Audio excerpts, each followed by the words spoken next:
கண்மலையின் மறைவில் என் உள்ளம் கையின் நடுவில் கண்மலையின் மறைவில் என் உள்ளம் கையின் நடுவில் கண்களின் கருவிழிகள் மட்டும் காதிலே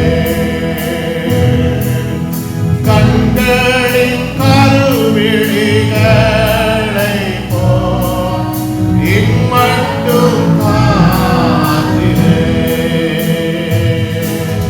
சகலத்தையும் செய்ய வல்லவரே நீ நினைத்தது தடைபடாதே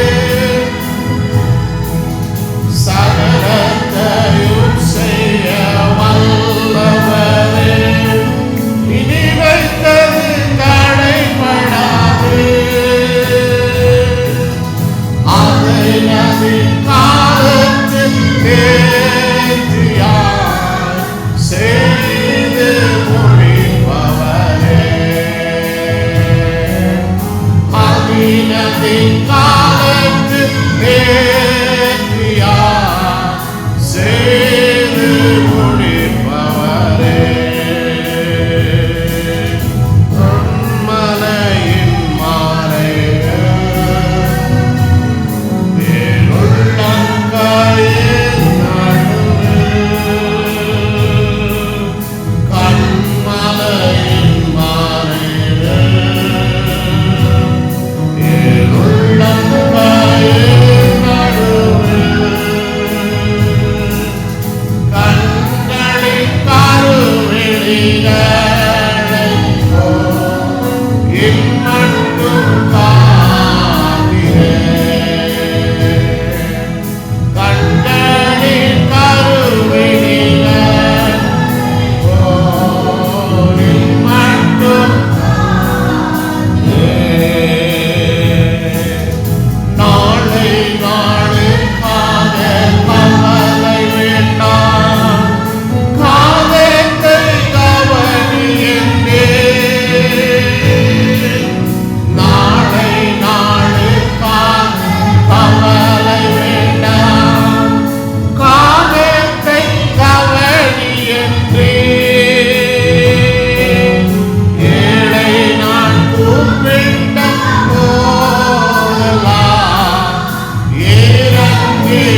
பரிசுத்த நாமத்திற்கு மகிமை உண்டாவதாக. இந்த காலை வேளையில் உங்களுக்கு கிருபையும் சமாதானமும் கர்த்தராகிய இயேசு கிறிஸ்துவினாலே உங்களுக்கு உண்டாவதாக. எழும்பி நின்று பரிசுத்த வேதாகமத்திலிருந்து ஒரு வசனத்தை இந்த காலை நேரத்தின் தியானத்திற்காக நான் படிக்க விரும்புகிறேன். லூக்கா எழுதின சுவிசேஷத்தின் 13வது அதிகாரம் 6வது வசனத்திலிருந்து 9வது வசனம் வரை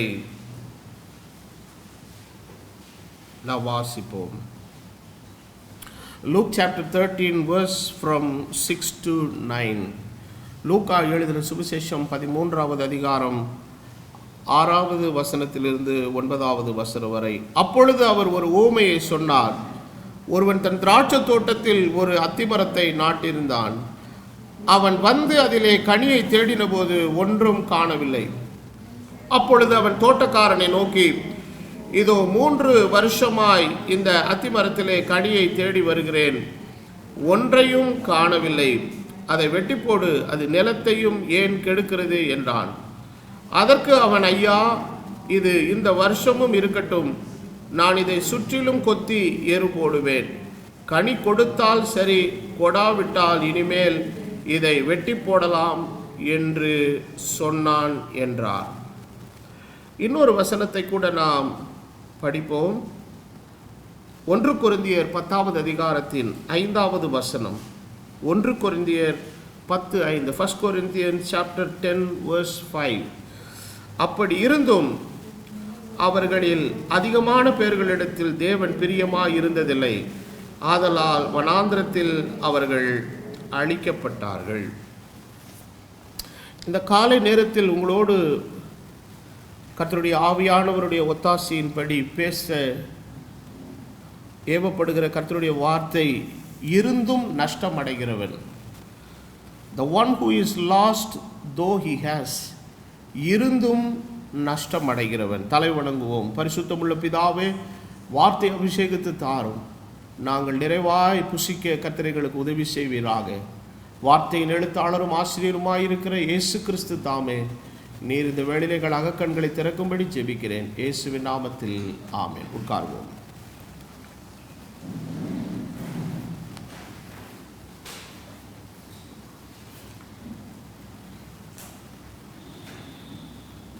இருந்தும் நஷ்டம் அடைகிறவன்.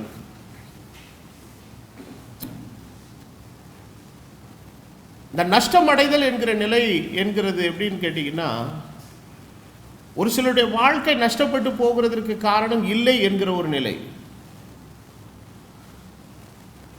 ஆனால் ஒரு சிலருடைய வாழ்க்கை இருந்தும் நஷ்டப்படுகிறது என்பது ஒருவரும் ஏற்றுக்கொள்ள முடியாததும் ஜீரணிக்க முடியாததுமான ஒரு நிலையை அது குறிக்கக்கூடியதாக இருக்கிறது.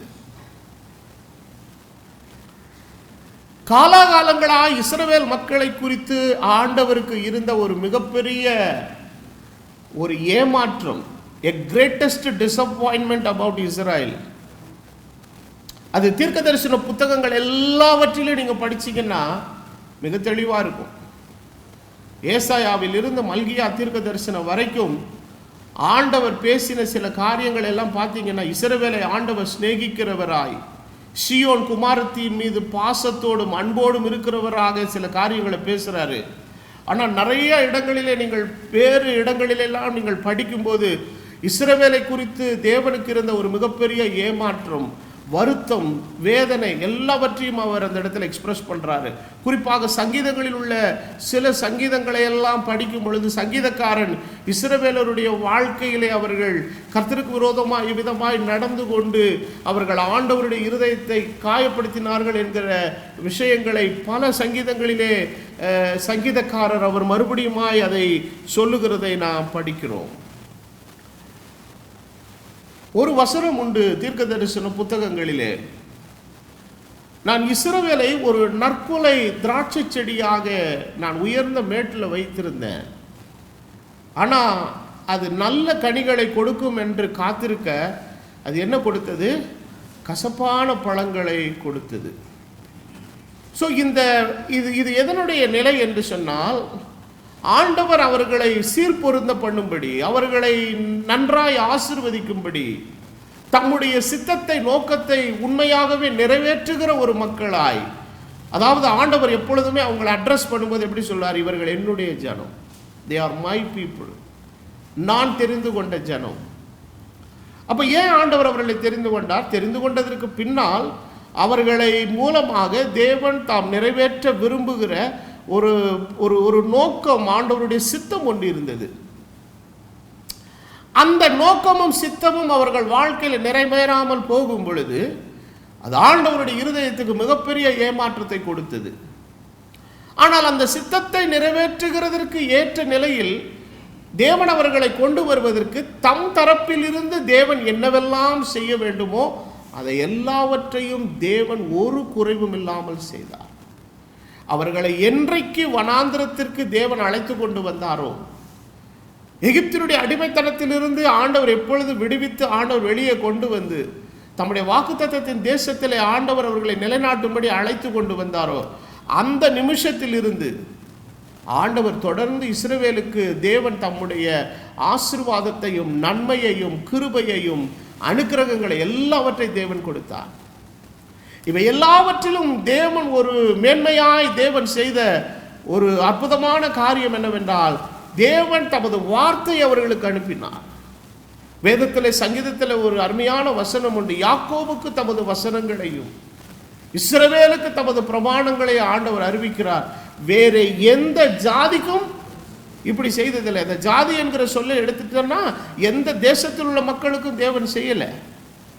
அப்போ அவர்கள் ஆண்டவர் தம்முடைய வார்த்தையை அனுப்புகிறதற்காக தீர்க்கதரிசிகளை ஆண்டவர் ஒன்றன்பின் ஒன்றாக அனுப்பி தம்முடைய சித்தத்தை நோக்கத்தை தேவன் அவர்களுக்கு வெளிப்படுத்தி தம்முடைய நோக்கம் அவர்களில் நிறைவேற வேண்டும் என்பதுதான் ஆண்டவருடைய பிரதானமான நோக்கம்.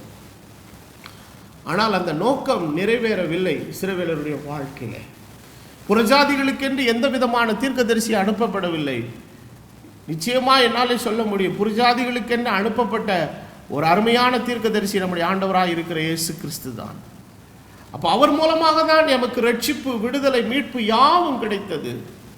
ஆனால் ஆண்டவர் இஸ்ரவேல் மக்களை பார்க்கும்போது பூமியில வந்தபோது அவர் வெறும் புறஜாதிகளுக்காகவும் வரவில்லை, இஸ்ரவேலருக்காகவும் ஆண்டவர் வந்தார். தம்முடைய சொந்த ஜனமாயிருக்கிற இஸ்ரவேலர்கள், ஆண்டவர் அதை பல இடங்களிலே சொல்றார், என் மந்தையில இல்லாத வேற ஆடுகள் எனக்கு என்ன செய்து இருக்கிறது, நான் அவைகளை கொண்டு வர வேண்டும்.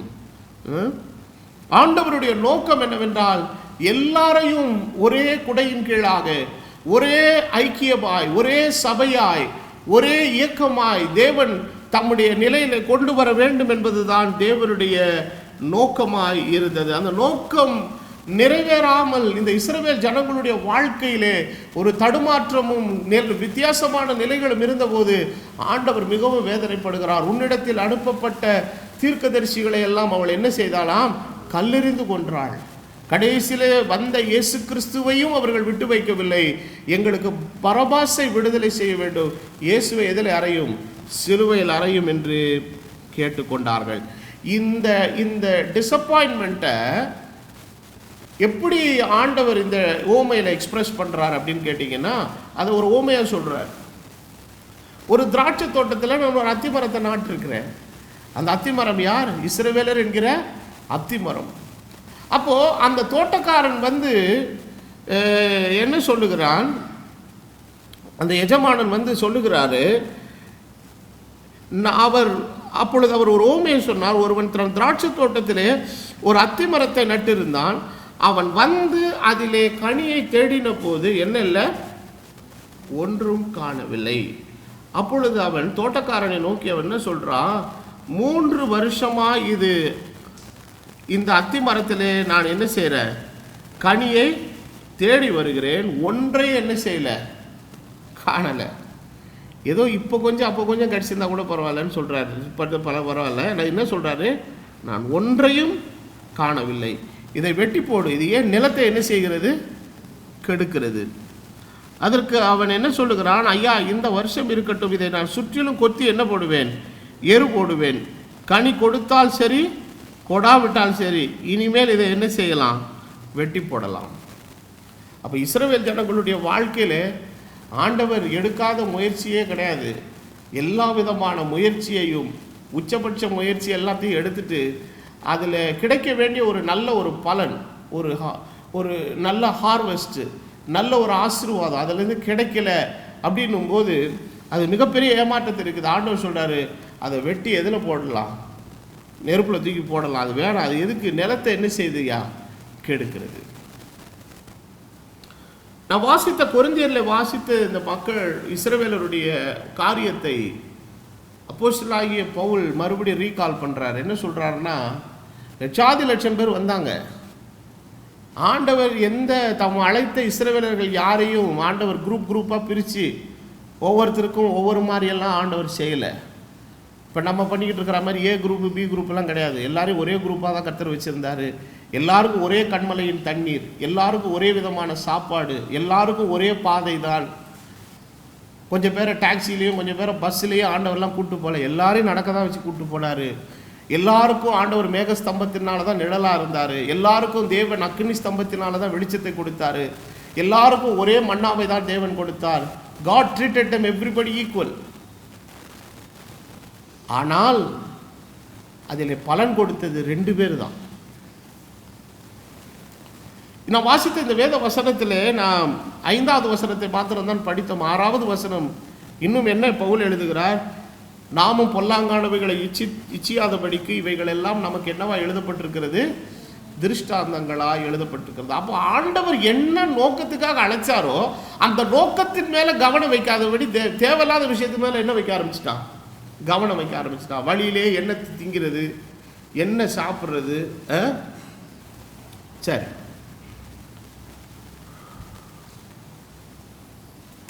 அப்போ ஒரு சின்ன ஏமாற்றம் பாருங்க. அந்த ஏமாற்றத்தை அவங்களால ஆண்டவரால் அதை சகிக்க முடியல. அவரால் is not able to digest that. அவர் சொல்றாரு, நான் லட்சம் மக்களை கூட்டு வந்தேன், ஆராதனை செய்யும்படி கூட்டு வந்தேன், எல்லாரையும் ஒன்றா தான் நடத்தினேன். ஐ ட்ரீட்டட் them everybody equal. எல்லாருக்கும் ஒரே சாப்பாடு, வானத்திலேருந்து மண்ணா வந்தப்போ எல்லாருக்கும் தான் விழுந்துச்சு, எல்லாருக்கும் ஒரே கண்மலையின் தண்ணீரை தான் கொடுத்தேன். ஆனாலும் அவர்கள் அதிகமான பேரிடத்தில் தேவன் எப்படி இருக்கவில்லை? பிரியமாய் இருக்கவில்லை. காரணம் என்னவென்றால், தேவன் அவர்களை என்ன நோக்கத்துக்காக அழைத்தாரோ அந்த நோக்கத்தின் மேலே அவர்கள் தங்கள் கவனத்தை என்ன செய்யல? வைக்கல.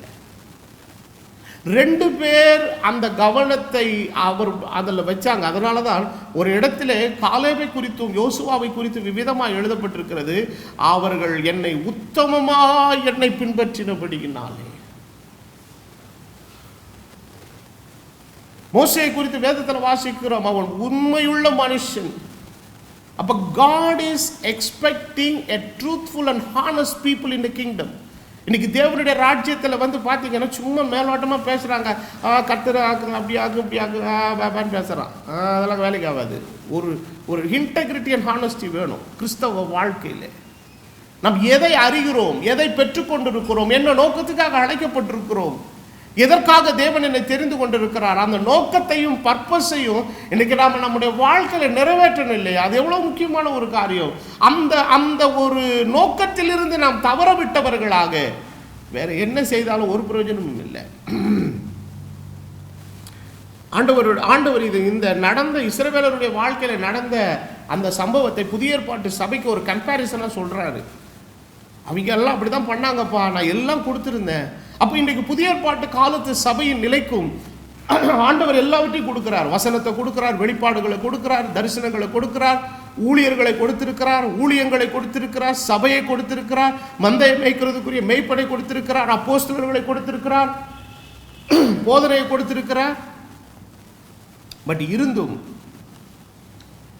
ஆண்டவருடைய அந்த எதிர்பார்ப்பு, ஆண்டவரால் கிடைக்கிற அந்த பலன்.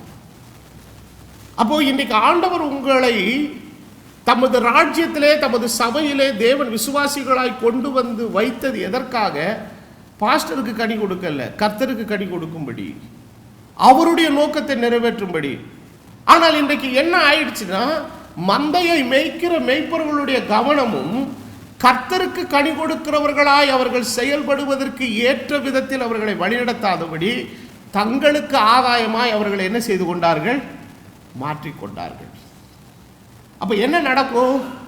அப்போ ஒரு மனிதன், ஒரு கிறிஸ்தவனுடைய வாழ்க்கையில், ரட்சிக்கப்பட்ட ஒரு தேவனுடைய மனுஷனுடைய வாழ்க்கையில அந்த ஒரு கனி கொடுக்கிற ஒரு ஜீவியம் இருக்க வேண்டுமானால் அவனுக்கு தேவனுடைய கலப்பில்லாத வசனம் என்ன செய்யப்பட வேண்டுங்க? உபதேசிக்கப்பட வேண்டும். அப்போ உபதேசிக்கப்படும் போது என்ன நடக்கும்? Every force will have a opposite force, இல்லையா? எந்த ஒரு செயல்பாட்டுக்கும் ஒரு எதிர்வினைன்னு ஒன்று என்ன செய்யுங்க இருக்கும். அப்போ அந்த எதிர்வினை என்பது ரெண்டு விதத்தில் நடக்கும். ஒன்று, கிருபையுள்ள வசனத்தை ஏற்றுக்கொண்டு அதன்படி நடக்கிற ஒரு நிலை இருக்கும். சிலருக்கு வசனத்தினால என்ன உண்டாயிரும்? இடர் உண்டாய் போயிடுவாங்க. இது யாருடைய ஊழியத்திலே இருந்தது? இயேசு கிறிஸ்துவனுடைய ஊழியத்திலே இருந்தது. அதனால தான் அவருடைய பிரசங்கத்தை குறித்து அவர்கள் சொன்ன ஒரு சாட்சி கருத்து என்னன்னு பார்த்தீங்கன்னா, இவர் அதிகாரமுடையவராக என்ன செய்கிறாரே? பேசுகிறாரே. ஒரு இடத்துல சொல்றாங்க, நீர் யாரை குறித்தும் நீர் பயப்படுகிறதில்லை, நீர் எவனை குறித்து என்ன செய்யறதில்லை? பயப்படுகிறதில்லை. அப்போ அவர் தன்னுடைய பிரசங்கத்தில் அவர் எதை குறித்து அவர் கவலைப்படவே இல்லை. அவர் இந்த பூமியில் வந்தபோது தேவனுடைய ராஜ்யத்தின் சுவிசேஷத்தை பிரசங்கிக்க வந்தார். அவர் பரலோக ராஜ்யத்தினுடைய ரகசியங்களை வெளிப்படுத்த வந்தார்.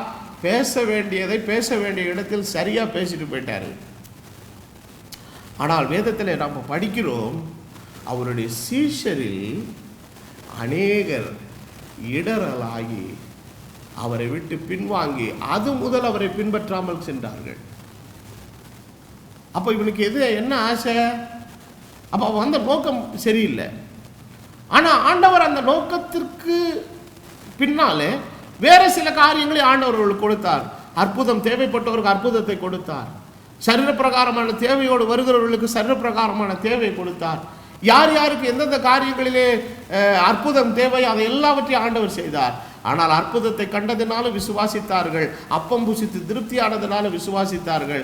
ஆனால் தேவன் அவர்களை குறித்து வைத்திருந்த ஒரு பர்பஸ், நோக்கம் இருக்குது இல்லையா? அதை நிறைவேற்றுகிறதற்கான தெளிவான கலப்பில்லாத உபதேசத்தை கொடுத்த போது என்ன சொன்னான் தெரியுமா? இது கடினமான உபதேசம், எவன் இதை கேட்பான்? அப்போ இதை குறித்து தான் அப்போஸ்தலனாகிய பேதுரு தன்னுடைய நிருபத்தில் எழுதுகிறார். இன்றைக்கு தங்களுக்கு ஆதாயப்படுத்தி கொள்ளும்படியாக ஜனங்களை தங்கள் வசமா என்ன செய்கிறார்கள்? வசப்படுத்தி கொள்ளுகிறார்கள்.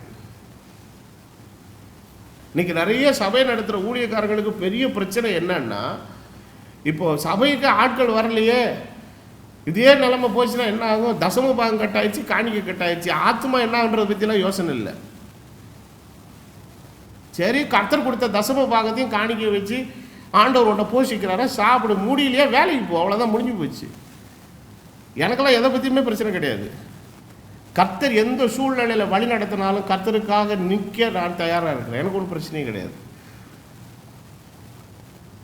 பவுல் அப்போஸ்தலனே சொல்லுகிறார், என்னுடைய தேவைக்காக எனக்காகவும் என்னோடு இருந்தவர்களுக்காகவும் என் கைகளை என்ன செய்ததுங்கிறாரு? வேலை செய்ததுங்கிறாரு.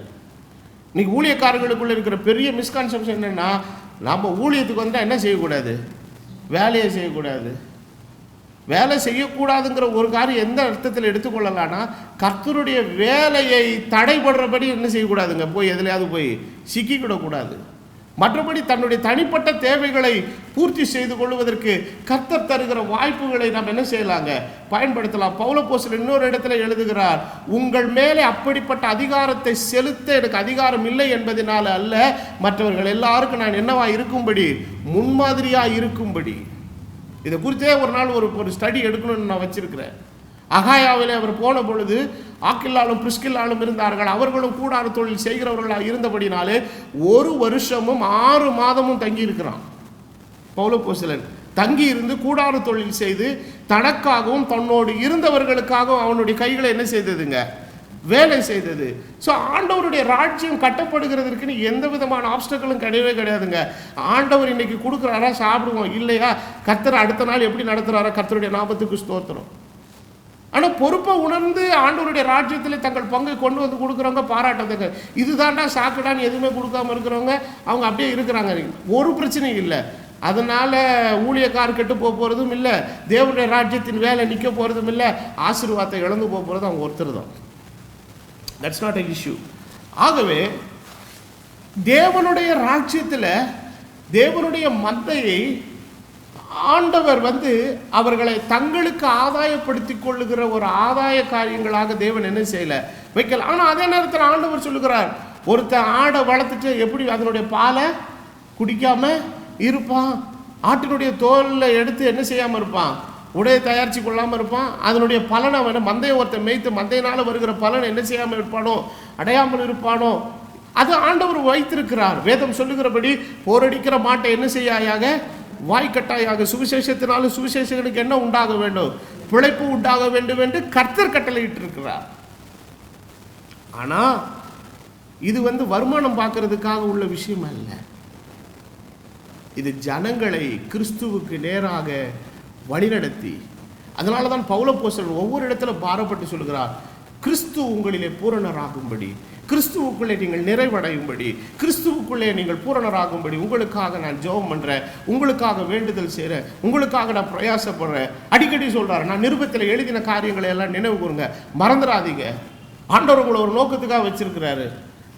அவர் எந்த இடத்திலேயும் தன்னுடைய தேவையை குறித்தோ தன்னுடைய காரியங்களை குறித்து அவர் எந்த இடத்துல பெருசாக பேசுனதெல்லாம் கிடையாது. பாருங்க, அவர் ஒரே ஒரு இடத்துல அவர் பணத்தை குறித்து பேசுகிறாரு. எதுக்காக பேசுகிறாரு? கஷ்டப்படுற மக்களுக்கு உதவி செய்கிறதுக்காக தர்ம சகாயங்களை சேகரிக்கும்படி சொல்கிறாரு.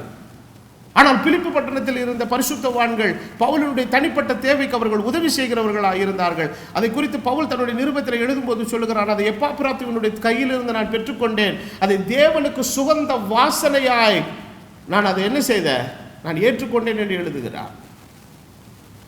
ஆனால் அந்த காலத்து பரிசுத்தவான்களுடைய நோக்கங்கள் அது அல்ல. இதை குறித்து கடைசி காலத்தினுடைய நிலையை குறித்து அப்போஸ்தலனாகிய பேதுரு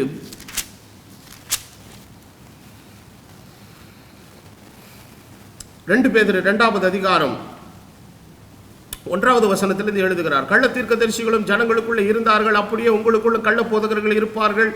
அவர்கள் கேட்டுக்கு எதுவான வேத பொருட்களை தந்திரமாய் நுழைய பண்ணி தங்களை கிரயத்துக்கு கொண்ட ஆண்டவரை மறுதலித்து தங்களுக்கு தீவிரமான அழிவை வருவித்துக் கொள்வார்கள். அவருடைய கெட்ட நடக்கைகளை அநேகர் என்ன செய்வார்கள், பின்பற்றுவார்கள். அவர்கள் நிமித்தம் சத்திய மார்க்கம் என்ன செய்யப்படும், தூஷிக்கப்படும். பொருளாசை உள்ளவர்களாய் தந்திரமான வார்த்தைகளாலே உங்களை தங்களுக்கு ஆதாயமாக வசப்படுத்திக் கொள்வார்கள். அப்போ தேவ நோக்கம் நிறைவேறல பாருங்க.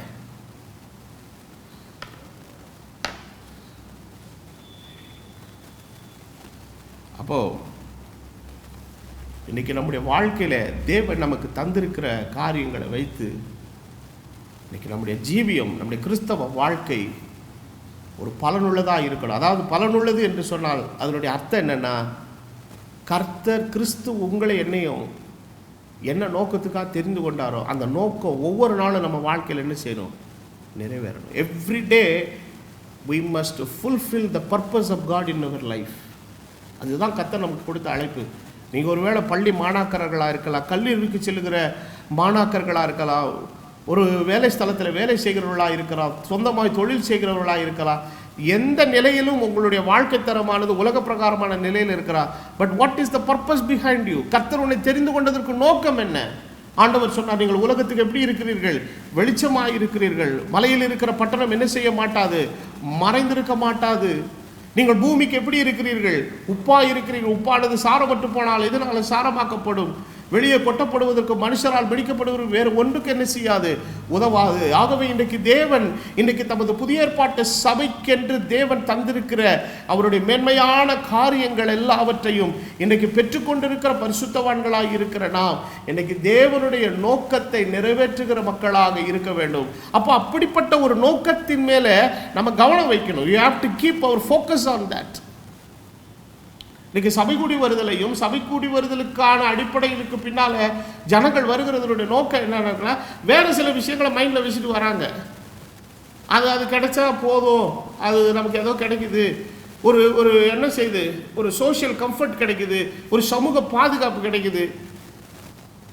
ஒரு குறிப்பிட்ட காலம் வரைக்கும் இயேசு அறியாதவர்களாக இருக்கும்போது கூட இருக்கிறவங்களாம் கொஞ்சம் சீண்டி பார்ப்பானுங்க. என்னைக்காவது கொஞ்சம் கிறிஸ்தவராய் சர்ச்சுக்கு போக ஆரம்பித்து கொஞ்சம் பாஸ்டர் வீட்டுக்கு வர போக்குவரத்துமா ஆகிட்டாருன்னா கொஞ்சம் சில்மிஷம் பண்ணுறது நிறுத்துறேன். ஏன்னா ஒரு சர்ச்சுக்கு போயிட்டா நாளைக்கு ஏதாவது பிரச்சனை பண்ணால் சர்ச்சு மூலமாக ஏதாவது நமக்கு ஏதாவது பிரச்சனை வந்துருமா, அப்படி ஒரு பயம் இருக்குது சில பேருக்கு. இப்போ இதெல்லாம் ஜனங்க எப்படி எடுத்துக்கிறாங்கன்னா ஒரு விதமான சமூக பாதுகாப்புக்கூடிய அடையாளமாக தங்களுக்கு எடுத்துக்கொள்கிறாங்க. இதெல்லாம் வேலைக்கு ஆகாதுங்க. அப்போ தேவன் தமது சபையை வேற நல்ல விஷயங்களுக்காக வைத்திருக்கிறார். ஜனங்களை ஆதரிக்க, ஜனங்களை போஷிக்க, ஜனங்களுக்கு உதவி செய்ய, ஜனங்களுக்கு ஆலோசனை சொல்ல, ஜனங்களை சரியான வழியில் நடத்த, இதெல்லாம் நல்ல பெனிஃபிட்ஸ்லாம் இருக்குது. பட் இந்த பெனிஃபிட்ஸுக்காக நீ வந்தனா அதை போல ஒரு மோசக்கேடு உலகத்தில் எதுவுமே கிடையாது. இதை தாண்டி கர்த்தர் உன் வாழ்க்கையில வைத்திருக்கிற நோக்கம் நிறைவேற வேண்டும். கிறிஸ்துவுக்குள்ளே ஒரு பூரணனாக்கப்பட்ட ஒரு ஜீவியம் உன்னுடைய விசுவாச ஜீவியத்தில் இருக்க வேண்டாம். அது இல்லாவிட்டால் நீ இருந்தும் நஷ்டமடைகிறவனாய் இருக்கிறான். ஆண்டவர் 2 விதமான காரியத்தை சொன்னாரு. மனுஷன் உலகம் முழுவதையும் ஆதாயப்படுத்திட்டு தன் ஆத்துமா நஷ்டப்படுத்தினா ஒரு பிரயோஜனமும் இல்லைன்னு. ஆனால் அதே நேரத்தில் யூதா தன்னுடைய நிருபத்தில் எழுதும்போது ஒரு வசனம் சொல்றாரு, வாசிங்க. யூதா எழுதின நிருபத்தின் 1:5 நம்ம படிக்கும் பொழுது வசனம் விவிதமாய் சொல்லுகிறது. நீங்கள் முன்னமே அறிந்திருந்தாலும் நான் உங்களுக்கு நினைப்பூட்ட விரும்புகிறது என்னவெனில், கர்த்தர் தமது ஜனத்தை எகிப்து தேசத்திலிருந்து வரப்பண்ணி ரட்சித்து பின்பு விசுவாசியாதவர்களை, அதாவது ரட்சிக்கப்படாமல் அழியிறது வேற. அதனால் வேத வசனம் சொல்லுது, இவ்வளவு பெரிதான ரட்சிப்பை குறித்து நாம் கவலையற்றிருப்போமானால் வருகிற தண்டனைக்கு நாம் எப்படி தப்பித்துக் கொள்ளுவோம். அப்போ ரட்சிக்கப்படாதவனுக்கு ஒரு அழிவு காத்திருக்குது, அது நமக்கு புரியுது. ரட்சிக்கப்படாதவனுடைய முடிவு என்ன ஆகும், கிறிஸ்துவை ஏற்றுக்கொள்ளாதவனுக்கு ஒரு முடிவு என்ன ஆகும், நித்திய ஜீவனை தெரிந்து கொள்ளாதவனுடைய முடிவு என்ன ஆகும். பாவத்தினுடைய சம்பளம் மரணம் என்று வேத வசனம் சொல்லுகிறது. பாவத்தை செய்கிற ஆத்துமா கூட என்ன செய்யுமா, சாகும் என்று வேத வசனம் சொல்லுது. பாவிக்கு நல்ல முடிவு இல்லை என்று வேத வசனம் சொல்லுகிறது. கர்த்தராகிய இயேசு கிறிஸ்துவை அறிகிற அறிவை பெற்றுக்கொண்டு அவராலே அளிக்கப்படுகிற அந்த ரட்சிப்பை பெறாமல் ஒரு மனுஷன் இந்த பூமியில வாழ்வானால் அவனுக்கு நிச்சயம் முடிவு அழிவுதான். அதுக்கு வேற நியாய தீர்ப்பு தான் அவனுக்கு காத்திருக்குது. இது நமக்கு புரிகிற சாப்டர் இது. ஆனால் புரியாத சாப்டர் ஒன்று என்ன தெரியுங்களா, ரட்சிக்கப்பட்டும் பரம ஈவை ருசி பார்த்தும் தேவனுடைய ஈவுகள் எல்லாம் பெற்றும் தேவன் தருகிற எல்லா கிருபைகளை பெற்றும் தேவனுடைய ஆலோசனைகளை எல்லாம் பெற்றும் கோயிலுக்கு போய் இப்படி இதான் உங்களுக்கு கற்றுக் கொடுக்குறாங்களான்னு கேட்குறான். அப்போ அவனுக்கே தெரியுது, சபைக்கு போகிறவன், கிறிஸ்தவருடைய உபதேசத்தை கேட்கிறவன், பரிசுத்த வேதாகமத்திலிருந்து இயேசுவனுடைய போதனைகளை கேட்கிறவருடைய வாழ்க்கையில் ஒரு மாற்றம் இருக்கும், வித்தியாசம் இருக்கும், நடக்கையில் ஒரு சுத்தம் இருக்கும் என்பது புறஜாதியானுக்கு விளங்குது.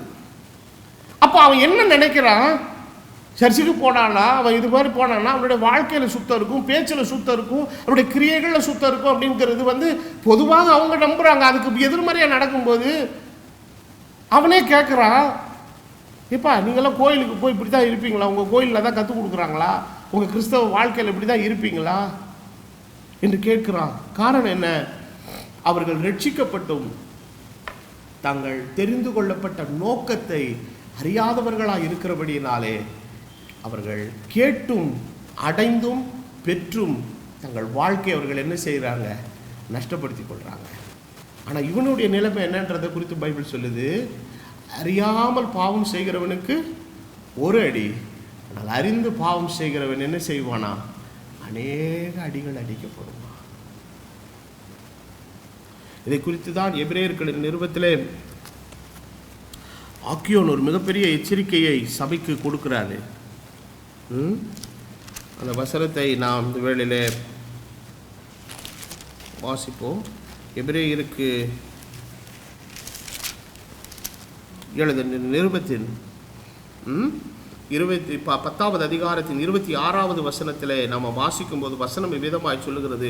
ஹீப்ரூஸ் சாப்டர் 10 verse 26, எபிரேயர் 10:26, சத்தியத்தை அறிகிற அறிவை அடைந்த பின்பு நாம் மனப்பூர்வமாய் பாவம் செய்கிறவர்களாக இருந்தால் பாவங்களின் நிமித்தம் செலுத்தத்தக்க வேறொரு பலி இனிமேல கிடையாது. ஏன்னா இயேசு கிறிஸ்து ஒரே தரம் என்ன செய்தார், அடிக்கப்பட்டார், உங்களுக்காக ரத்தம் சிந்தினார், அவர் தர வேண்டிய ரட்சிப்பின் நிலையை ஆண்டவர் கொடுத்துட்டார் நமக்கு. அப்போ அதை பெற்றுக்கொண்ட நாம் அதுக்கு தகுதியாக வாழணும் இல்லையா? அப்ப வேதவசனம் சொல்லுகிறது, நியாய தீர்ப்பு வரும் என்கிற பயத்தோடு எதிர்பார்க்குதலும் விரோதிகளை பட்சிக்கிற கோபாக்கினிமே இருக்கும். மோசேயுடைய பிரமாணத்தை தள்ளுகிறவன் இரக்கம் பெறாமல் 2-3 சாட்சிகளின் வாக்கினாலே சாகிறானே. தேவனுடைய குமாரனை காலின் கீழே மிதித்து தன்னை பரிசுத்தம் செய்த உடன்படிக்கையின் இரத்தத்தை அசுத்தம் என்று எண்ணி கிருபையின் ஆவியை நிந்திக்கிறவன் எவ்வளவு கொடிதான ஆக்கினைக்கு பாத்திரவானாய் இருப்பான். பழி வாங்குதல் எனக்குரியது, நானே பதில் செய்வேன் என்று கர்த்தர் சொல்லுகிறார். ஜீவனுள்ள தேவனுடைய கைகளில் விழுகிறது எப்படி இருக்கும்? பயங்கரமாக இருக்கும். அப்போ ரட்சிக்கப்பட்டும் தேவனுடைய நோக்கத்தை நிறைவேற்றாமல் போகிற மனுஷனுடைய முடிவு இவ்விதமாக தான் இருக்கும். அப்போ இருந்தும் நஷ்டம் அடைகிற மக்களினுடைய நிலையில ஒரு 7 விதமான மக்கள் இருக்கிறாங்க. அவங்க யாருங்கிறத பற்றி நம்ம சுருக்கமாக இருக்கிற நேரத்துக்குள்ளாக நம்ம பார்ப்போம். முதலாவது,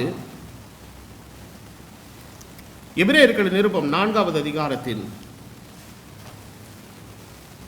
எபிரேயர் 4வது அதிகாரத்தினுடைய 2வது வசனத்தை நீங்கள் வாசிக்கும் பொழுது வசனம் இவ்விதமாய் சொல்லுகிறது,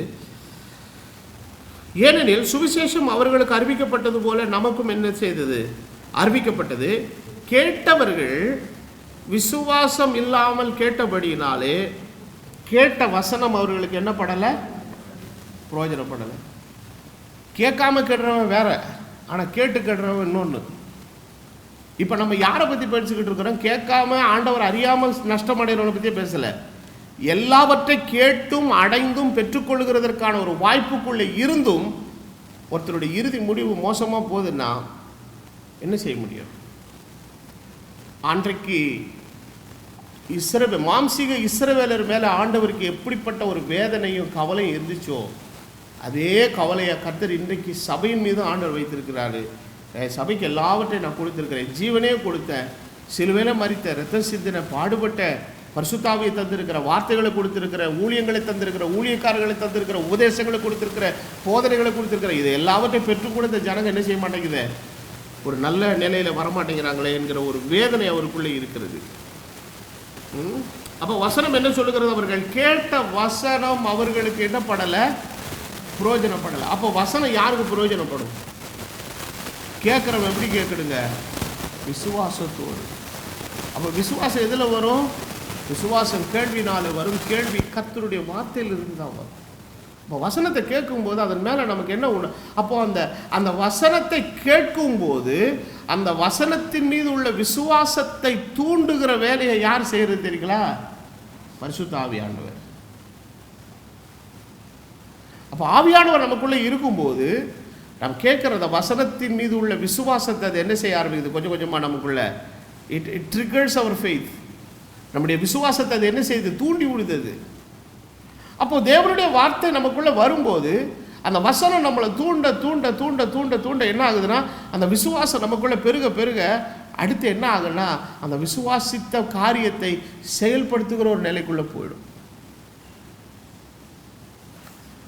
அப்போ இன்னைக்கு அநேகருடைய வாழ்க்கையில கேட்கிற வசனத்தை இவர்கள் எப்படி கேட்கிறபடினாலே விசுவாசம் இல்லாமல். அப்போ ஒரு மனுஷன் விசுவாசத்தில் பலப்படும் முதல்ல வரும்போது விசுவாசத்தில் பவுலப்போஸ்தலன் தன் நிருபத்தில் எழுதும்போது சொல்கிறாரு, விசுவாசத்தில் பலவீனமானவர்கள், சரீரத்தில் பலவீனமானவர்கள் இல்லை, they are week in faith அப்படின்னு ஒரு வார்த்தை எழுதுறாரு.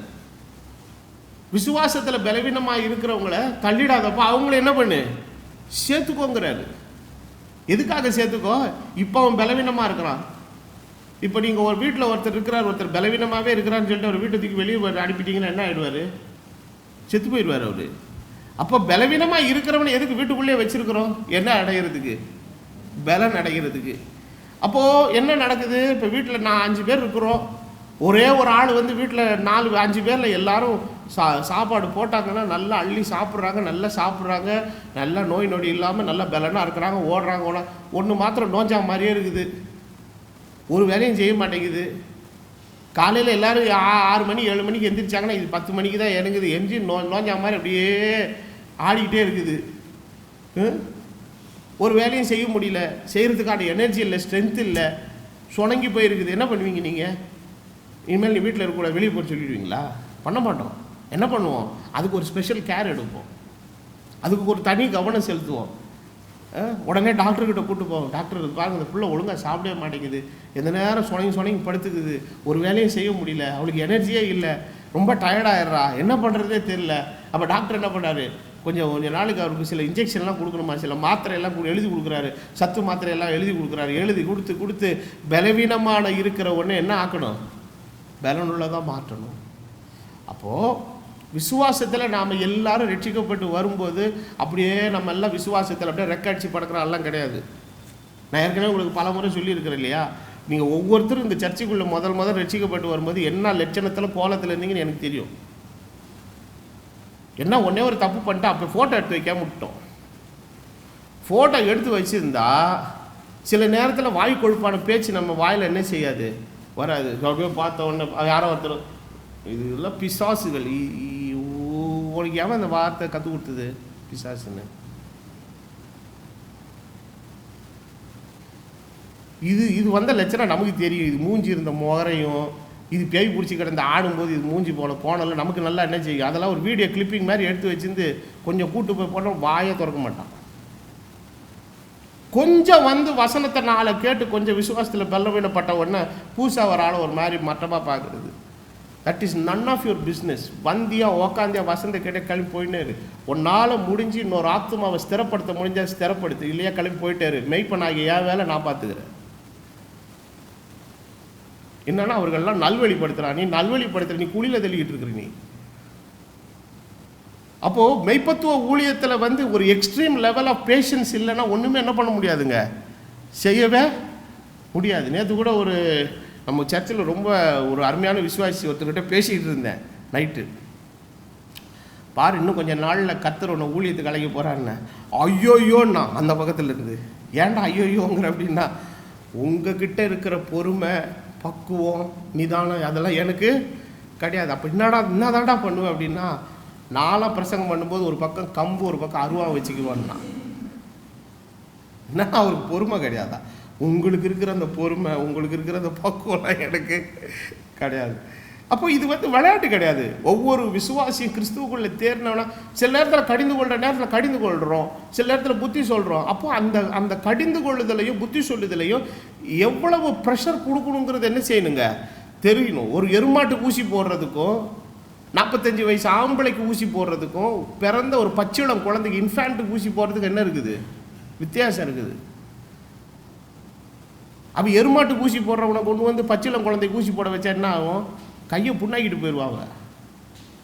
அப்போது அவங்களுடைய அதெல்லாம் வேத வசனம் அழகாய் சொல்லுகிறது. அவர் குட்டிகளை சுமந்து கொண்டு போகிறார், கறவலாடுகளை என்ன செய்கிறாரு, மெதுவாய் நடத்துகிறார். கறவலாடுகள்லாம் என்னது, அப்போ தான் குட்டி போட்டது, அது பால் கொடுத்துக்கிட்டு இருக்குது. அப்போது அது அது அது இப்போ தான் பலவீனமாக இருக்குது.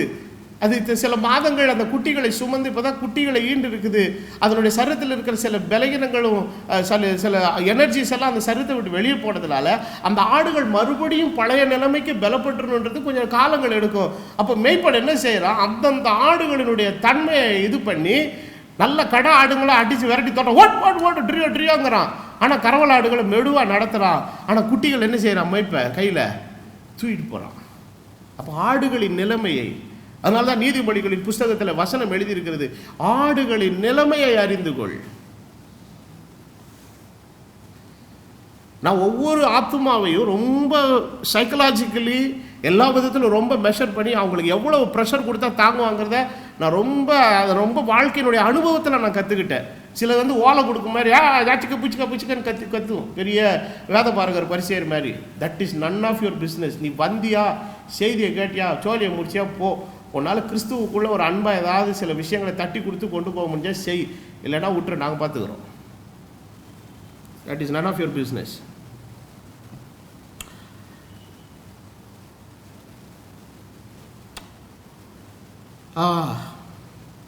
அப்போ வசனத்தை கேட்கும்போது வசனத்தில் என்ன உண்டாகணுங்க, விசுவாசம் உண்டாகணும். அப்போ அந்த விசுவாசம் என்ன பண்ணுன்னா, அது கொஞ்ச நாள் ஆக அந்த விசுவாசத்தில் அவங்க என்ன அடைவாங்க, பலப்பட ஆரம்பிப்பாங்க. அப்போ வசனத்தை கேட்க கேட்க கேட்க கேட்க பலப்படும். ஆனால் சில ஆட்கள் இருக்கிறாங்க, வருஷ கணக்காக கேட்பான், ஒரு மாற்றமும் இருக்காது.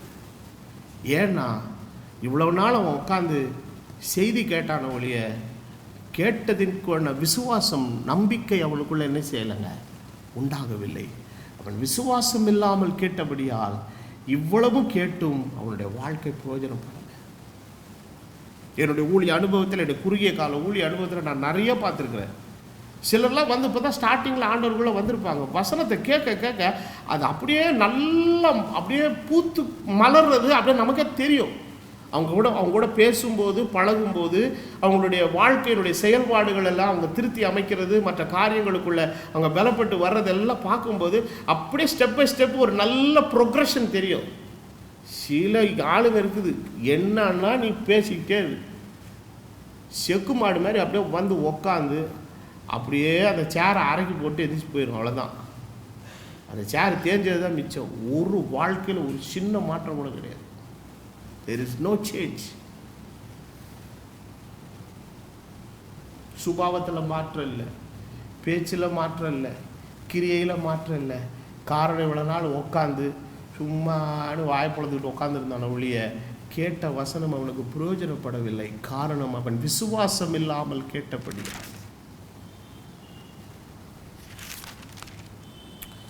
இரண்டாவது,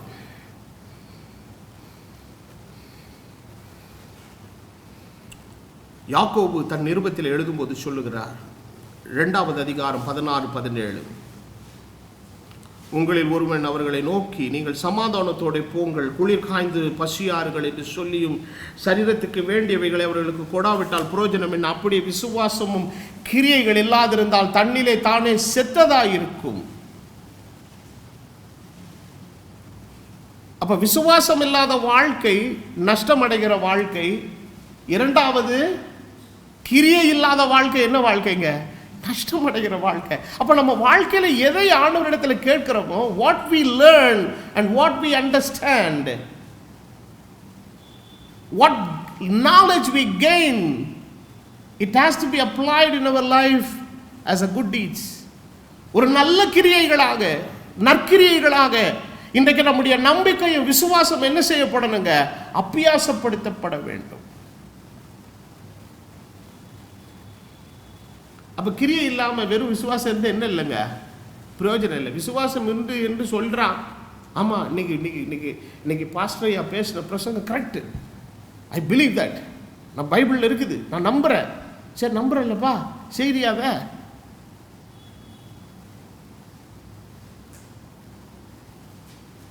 இன்னைக்கு பாஸ்டர் பிரசங்கம் பண்ணாரு, மனைவிகளே உங்கள் சொந்த புருஷருக்கு கர்த்தருக்குள் கீழ்ப்படிங்கன்னு. போன உடனே அந்த வாழ்க்கையில் மாற்றம் இருக்குதா?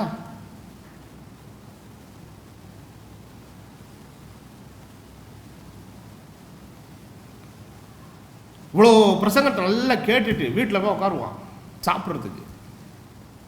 சாப்பாடு வைக்கும்போது உருண்டையில் உப்பு இருக்காது. ஏம்மா கொஞ்சம் உப்பு இல்லை, போய் எடுத்து போய் போட்டுக்கோ. இப்போ கேட்ட பிரசங்கம் என்ன பிரசங்கம்?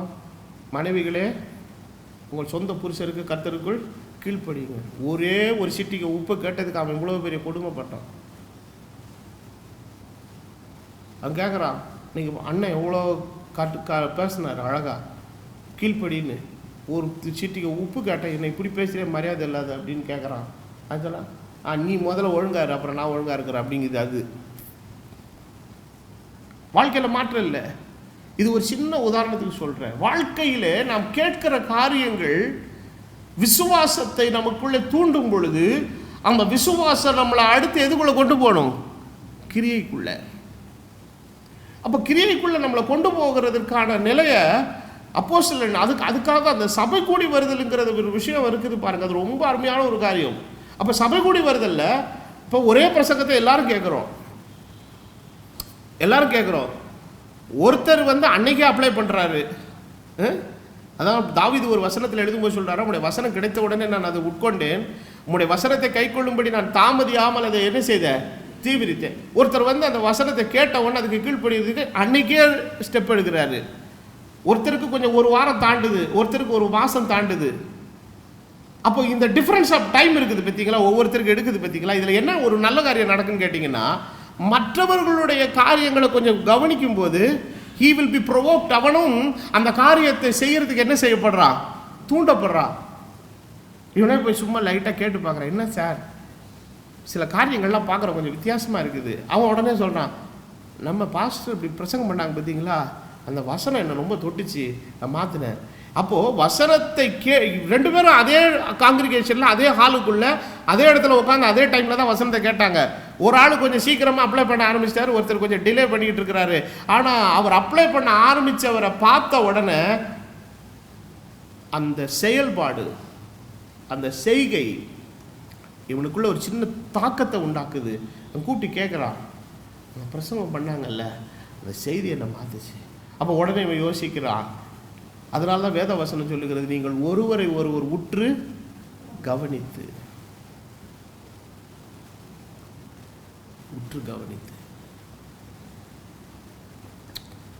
நேற்று தினத்தில் இந்த மேலே இருக்கிற திங்ஸ் எல்லாம் கொண்டாந்து ரொம்ப டம்ப் பண்ணி வச்சுருந்தாங்க. இங்கே தான் இது எல்லாத்தையும் நேற்று அடித்து எல்லாம் சரி பண்ணோம். அப்போ பழைய ஜப வீட்டிலேருந்து யூஸ் பண்ண அந்த கம்யூனியன் பாத்திரம் இருக்குது, இன்னும் பத்திரமா வச்சுருக்கிறோம். அது எடுத்து கொஞ்ச நேரம் அப்படியே பார்த்தேன், எனக்கு ரொம்ப மனசு கஷ்டமாக இருந்தது. இந்த கம்யூனியன் பாத்திரத்தில் எத்தனை பேர் பங்கு பெற்றாங்க ஒரு காலத்தில், எத்தனை பேர் இதில் கர்த்தருடைய பந்தியை ஆசிரிச்சாங்க.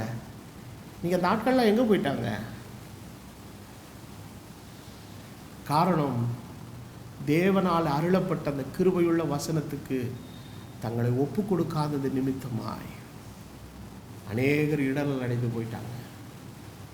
ஆனால் அந்த பாத்திரத்தில் பங்கு பெற்றவங்க இன்றைக்கும் சபைக்குள்ளே இருக்கிறவங்க விரல் விட்டு எண்ணக்கூடிய வெறும் சொற்பமான மக்கள். நான் யோசித்தேன், ஒருவேளை இந்த பாத்திரம் கூட ஒரு நாளில் தேவனுடைய சமூகத்தில் சாட்சி சொல்லுமோ? யோசிங்கய்யா. உன் வாழ்க்கையில் கிரியை இல்லைன்னா உன் விசுவாசம் நஷ்டப்பட்டதாக இருக்கும். மூன்றாவதாக, இருந்தும் நஷ்டம் அடைகிற வாழ்க்கையின் மூன்றாவது நிலையின் பரிமாணத்தை நம்முடைய அப்போஸ்தலனாகிய பவுல் கொரிந்து சபைக்கு எழுதும்போது சொல்லுகிறார். 1 கொரிந்தியர் 13வது அதிகாரத்தின் 3வது வசனத்திலே அவர் சொல்றாரு. இந்த வசனம் முழுவதுமே உள்ள காரியங்கள் தான். எனக்கு உண்டான யாவற்றையும் நான் அன்னதானம் பண்ணினாலும், என் சரீரத்தையே சுட்டரிக்க கொடுத்தாலும். அதாவது இந்த இடத்துல அவர் என்ன சொல்ல வர்றாரு, முந்தின வசனத்துல எல்லாம் சொல்றார், எனக்கு தீர்க்க தரிசன வரங்கள் இருந்தாலும், அந்நிய பாஷைகளை பேசினாலும், அது இருந்தாலும் இது இருந்தாலும், இது ரொம்ப உயர்வான ஒரு நிலையில பேசுறாரு. அதான் எனக்கு இருக்கிற எல்லாத்தையும் நான் என்ன பண்ணிட்டேன், அன்னதானம் பண்ணிட்டேன். உண்டானதில் பாதி இல்லை ஒரு பார்ட் இல்லை, எனக்கு உண்டான எல்லாவற்றையும் அன்னதானம் பண்ணின ஒரு ஆளை நீங்கள் எப்படி பார்ப்பீங்க? ஐயோ ரொம்ப நல்ல மனுஷன்பா, அவர் எல்லாத்தையும் கொடுத்துட்டாருப்பா, அப்படி தான் யோசிப்போம். நமக்கு மாம்சீகத்தில் அப்படி தான் யோசிக்க தோணும். அப்புறம் சொல்கிறாரு, என் சரீரத்தையே நான் என்ன பண்ணிட்டேன், சுட்டரிக்க கொடுத்துட்டேன். அதாவது தன்னையே முழுவதுமாக ஒப்பு கொடுத்துட்டேன். அப்படியாப்பட்ட ஒரு காரியத்தை செய்யக்கூடிய ஆளுக்கு கூட அன்பு இல்லைன்னா என்ன இல்லைன்ட்டாரு, வேஸ்ட்டுன்ட்டார். வாட் ப்ராஃபிட்டத், அதனால் ஒரு பிரயோஜனமும் இல்லை. இது ஆங்கில வேதாகமத்தில் படிச்சிங்கன்னா, I bestow all my goods to feed the poor, and though I give my body to be burned and I have not charity, it profiteth me nothing. எனக்கு அதனால என்னவே கிடையாதுன்ட்டாரு. ஒரு பிரயோஜனமும் எனக்கு லாபகரமாக ஒரு விஷயமும் என்கிட்ட என்ன செய்யலை, நடக்கலைங்கிறாரு. ஆனால் நமக்கு ஏதாவது லாபகரமாக நடந்துரும் நம்ம நினச்சிட்டு இருக்கிறோம். அதனால தான் வேதவசனம் சொல்லுகிறது, விசுவாசம், நம்பிக்கை, அன்பு மூன்றும் இருக்கிறதுல எதுதான் பிரதானமானது? அன்பே பிரதானமானது. இன்னைக்கு உலகத்தில் பார்த்தீங்கன்னா மனுஷனுக்குள்ள வேதவசனம் சொல்லுகிறது இல்லையா, அக்கிரமம் மிகுதியாவதனால் அநேகருடைய அன்பு என்ன செய்யுங்க, தணிந்து போகும். இன்னைக்கு சக மனுஷன் நேசிக்கிற ஒரு பண்பு இல்லைங்க, எல்லாமே போயிடுச்சு. இன்னைக்கு குடும்ப உறவுகளில் அன்பு கிடையாது, சகோதர சகோதரிகளுக்குள்ள உண்மை கிடையாது. நல்லோரை பகைக்கிறவர்களாய் இன்றைக்கு ஜனங்கள் மாறுகிறார்கள், உண்மையாய் நடக்கிறவர்களை சிநேகிக்கிறது இல்லை. அப்ப கடைசி காலத்தினுடைய அடையாளங்கள் எல்லாம் நீங்க படிச்சீங்கன்னா பயங்கரமா இருக்குது. மனுஷர்கள் சுபாவ அன்பில்லாதவர்களாய், அந்த நாட்கள்லாம் ஒரு வீட்டுக்கு யாராவது ஒருத்தர் வந்தால் முதல்ல என்ன செய்வாங்க தெரியுமா? உட்கார சொல்லிட்டு முதல்ல என்ன கொடுப்பாங்க? குடிக்க தண்ணி கொடுப்பான். கொடுத்துட்டு அடுத்த வார்த்தை என்ன தெரியுமா கேட்பான்? சாப்பிட்டியான்னு கேட்பான். அவன் வந்த என்ன விஷயத்துக்காக வந்தான், என்ன பேச போகிறான், அது அடுத்த விஷயம். ஒருத்தன் வீட்டுக்குள்ளே வந்தானா வந்தவனை வாப்பான்னு சொல்லி என்ன செய்யுது? உட்கார வச்சு குடிக்கிறதுக்கு முதல்ல என்ன கொண்டு வருவாங்க? போய் ஒரு பெரிய சொம்பு நிறைய தண்ணி கொண்டு வருவாங்க. அந்த தண்ணியை குடிக்கிறான். அந்த தண்ணியை வாங்கி குடிக்கிறது எதனுடைய அடையாளம்? அவனை வந்து அந்த வீட்டுக்குள்ள அன்போடு ஏற்றுக்கொண்டு உபசரிக்கிறதற்கான ஒரு அடையாளம் அது.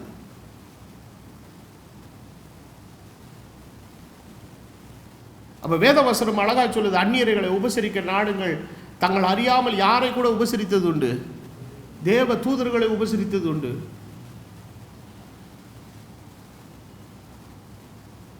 அப்போ இன்னைக்கு எல்லாரிடத்திலேயும் அது எதை வெளிப்படுத்தணுங்க? அன்பை, கிறிஸ்துவருடைய அன்பை இன்னைக்கு நம்ம வெளிப்படுத்தணும். அந்த ஒரு சுபாவம் நமக்குள்ள இல்லைன்னா நாம் இன்னைக்கு எப்படி ஆயிட்டோம்னா, நாம் ரொம்ப ஒரு மாதிரி கஸ்டமைஸ்ட் ஆகிட்டோம்னா எனக்கு யார் வேணும், நான் யாரோட இருப்பேன், என்னோட யாரெல்லாம் இருப்பாங்க, நான் யாரோட இருக்கணும், நான் யாரோட பேசணும், என்னோட யார் பேசணும், இதெல்லாம் நாமளே என்ன பண்ணுறோன்னா நாமளே வட்டம் போட்டு வச்சுக்கிறோம். இதை போல் ஒரு மோசமான ஒரு கிறிஸ்தவ வாழ்க்கை, ஒரு மாய்மாலமான ஜீவியம் எதுவுமே கிடையாது. யாராக இருக்கட்டுமே, யாக்கோபு அதை தானே எழுதுறாரு. ஒருத்தர் நல்ல வஸ்திரம் தரிச்சவனை வந்து நல்ல இடத்துல உட்கார சொல்கிற, ஒருத்தர் அழுக்கு வஸ்திரம் தரிச்சுன்னா கீழே உட்காடுறான்ற, இப்படிப்பட்ட உங்களுக்குள்ள பேதகம் பண்ணனா நீ என்னடா விசுவாசத்தில் இருக்கிறேன்னு கேட்குறாரு. அப்போ இன்னைக்கு எப்படி ஆகி போச்சுன்னா, எல்லாம் மினுக்குள்ள வஸ்திரத்தை தரிச்சு ஜிகி ஜிகின்னு வரும்போது உடனே தூக்கி ஐயோ வந்துட்டார் முன்னால் உட்கார வைங்க. எனக்கு ஆரம்பத்துலேருந்து சரி, இந்த பூஜா தூக்குற வேலை பிடிக்காது. நான் அடிமட்டத்துலேருந்து வந்தவன். எனக்கு எல்லாருடைய வலியும் தெரியும். பசி எடுக்கிறவன் வலியும் தெரியும், அழுக்கு ட்ரெஸ் போட்டுக்கிறவன் வலியும் தெரியும், காலில் செருப்பு இல்லாதவன் வலியும் தெரியும். எனக்கு இந்த வந்துக்கிட்டு சும்மான்றது எனக்கு வேலைக்கு ஆகாது. அது ஒரு ரியாலிட்டி இருக்கணும் நம்முடைய கிறிஸ்தவ வாழ்க்கையில். எல்லாரும் ஒன்று போல் நேசிக்கணும், எல்லாரிடத்துல அன்பாக பழகணும், எல்லாரோடையும் நேசிக்கணும், எல்லாரையும் விசாரிக்கணும். இந்த ஒரு அடிப்படையான ஒரு ஃபண்டமெண்டலே நமக்குள்ளே இல்லைன்னா என்ன பிரயோஜனம்?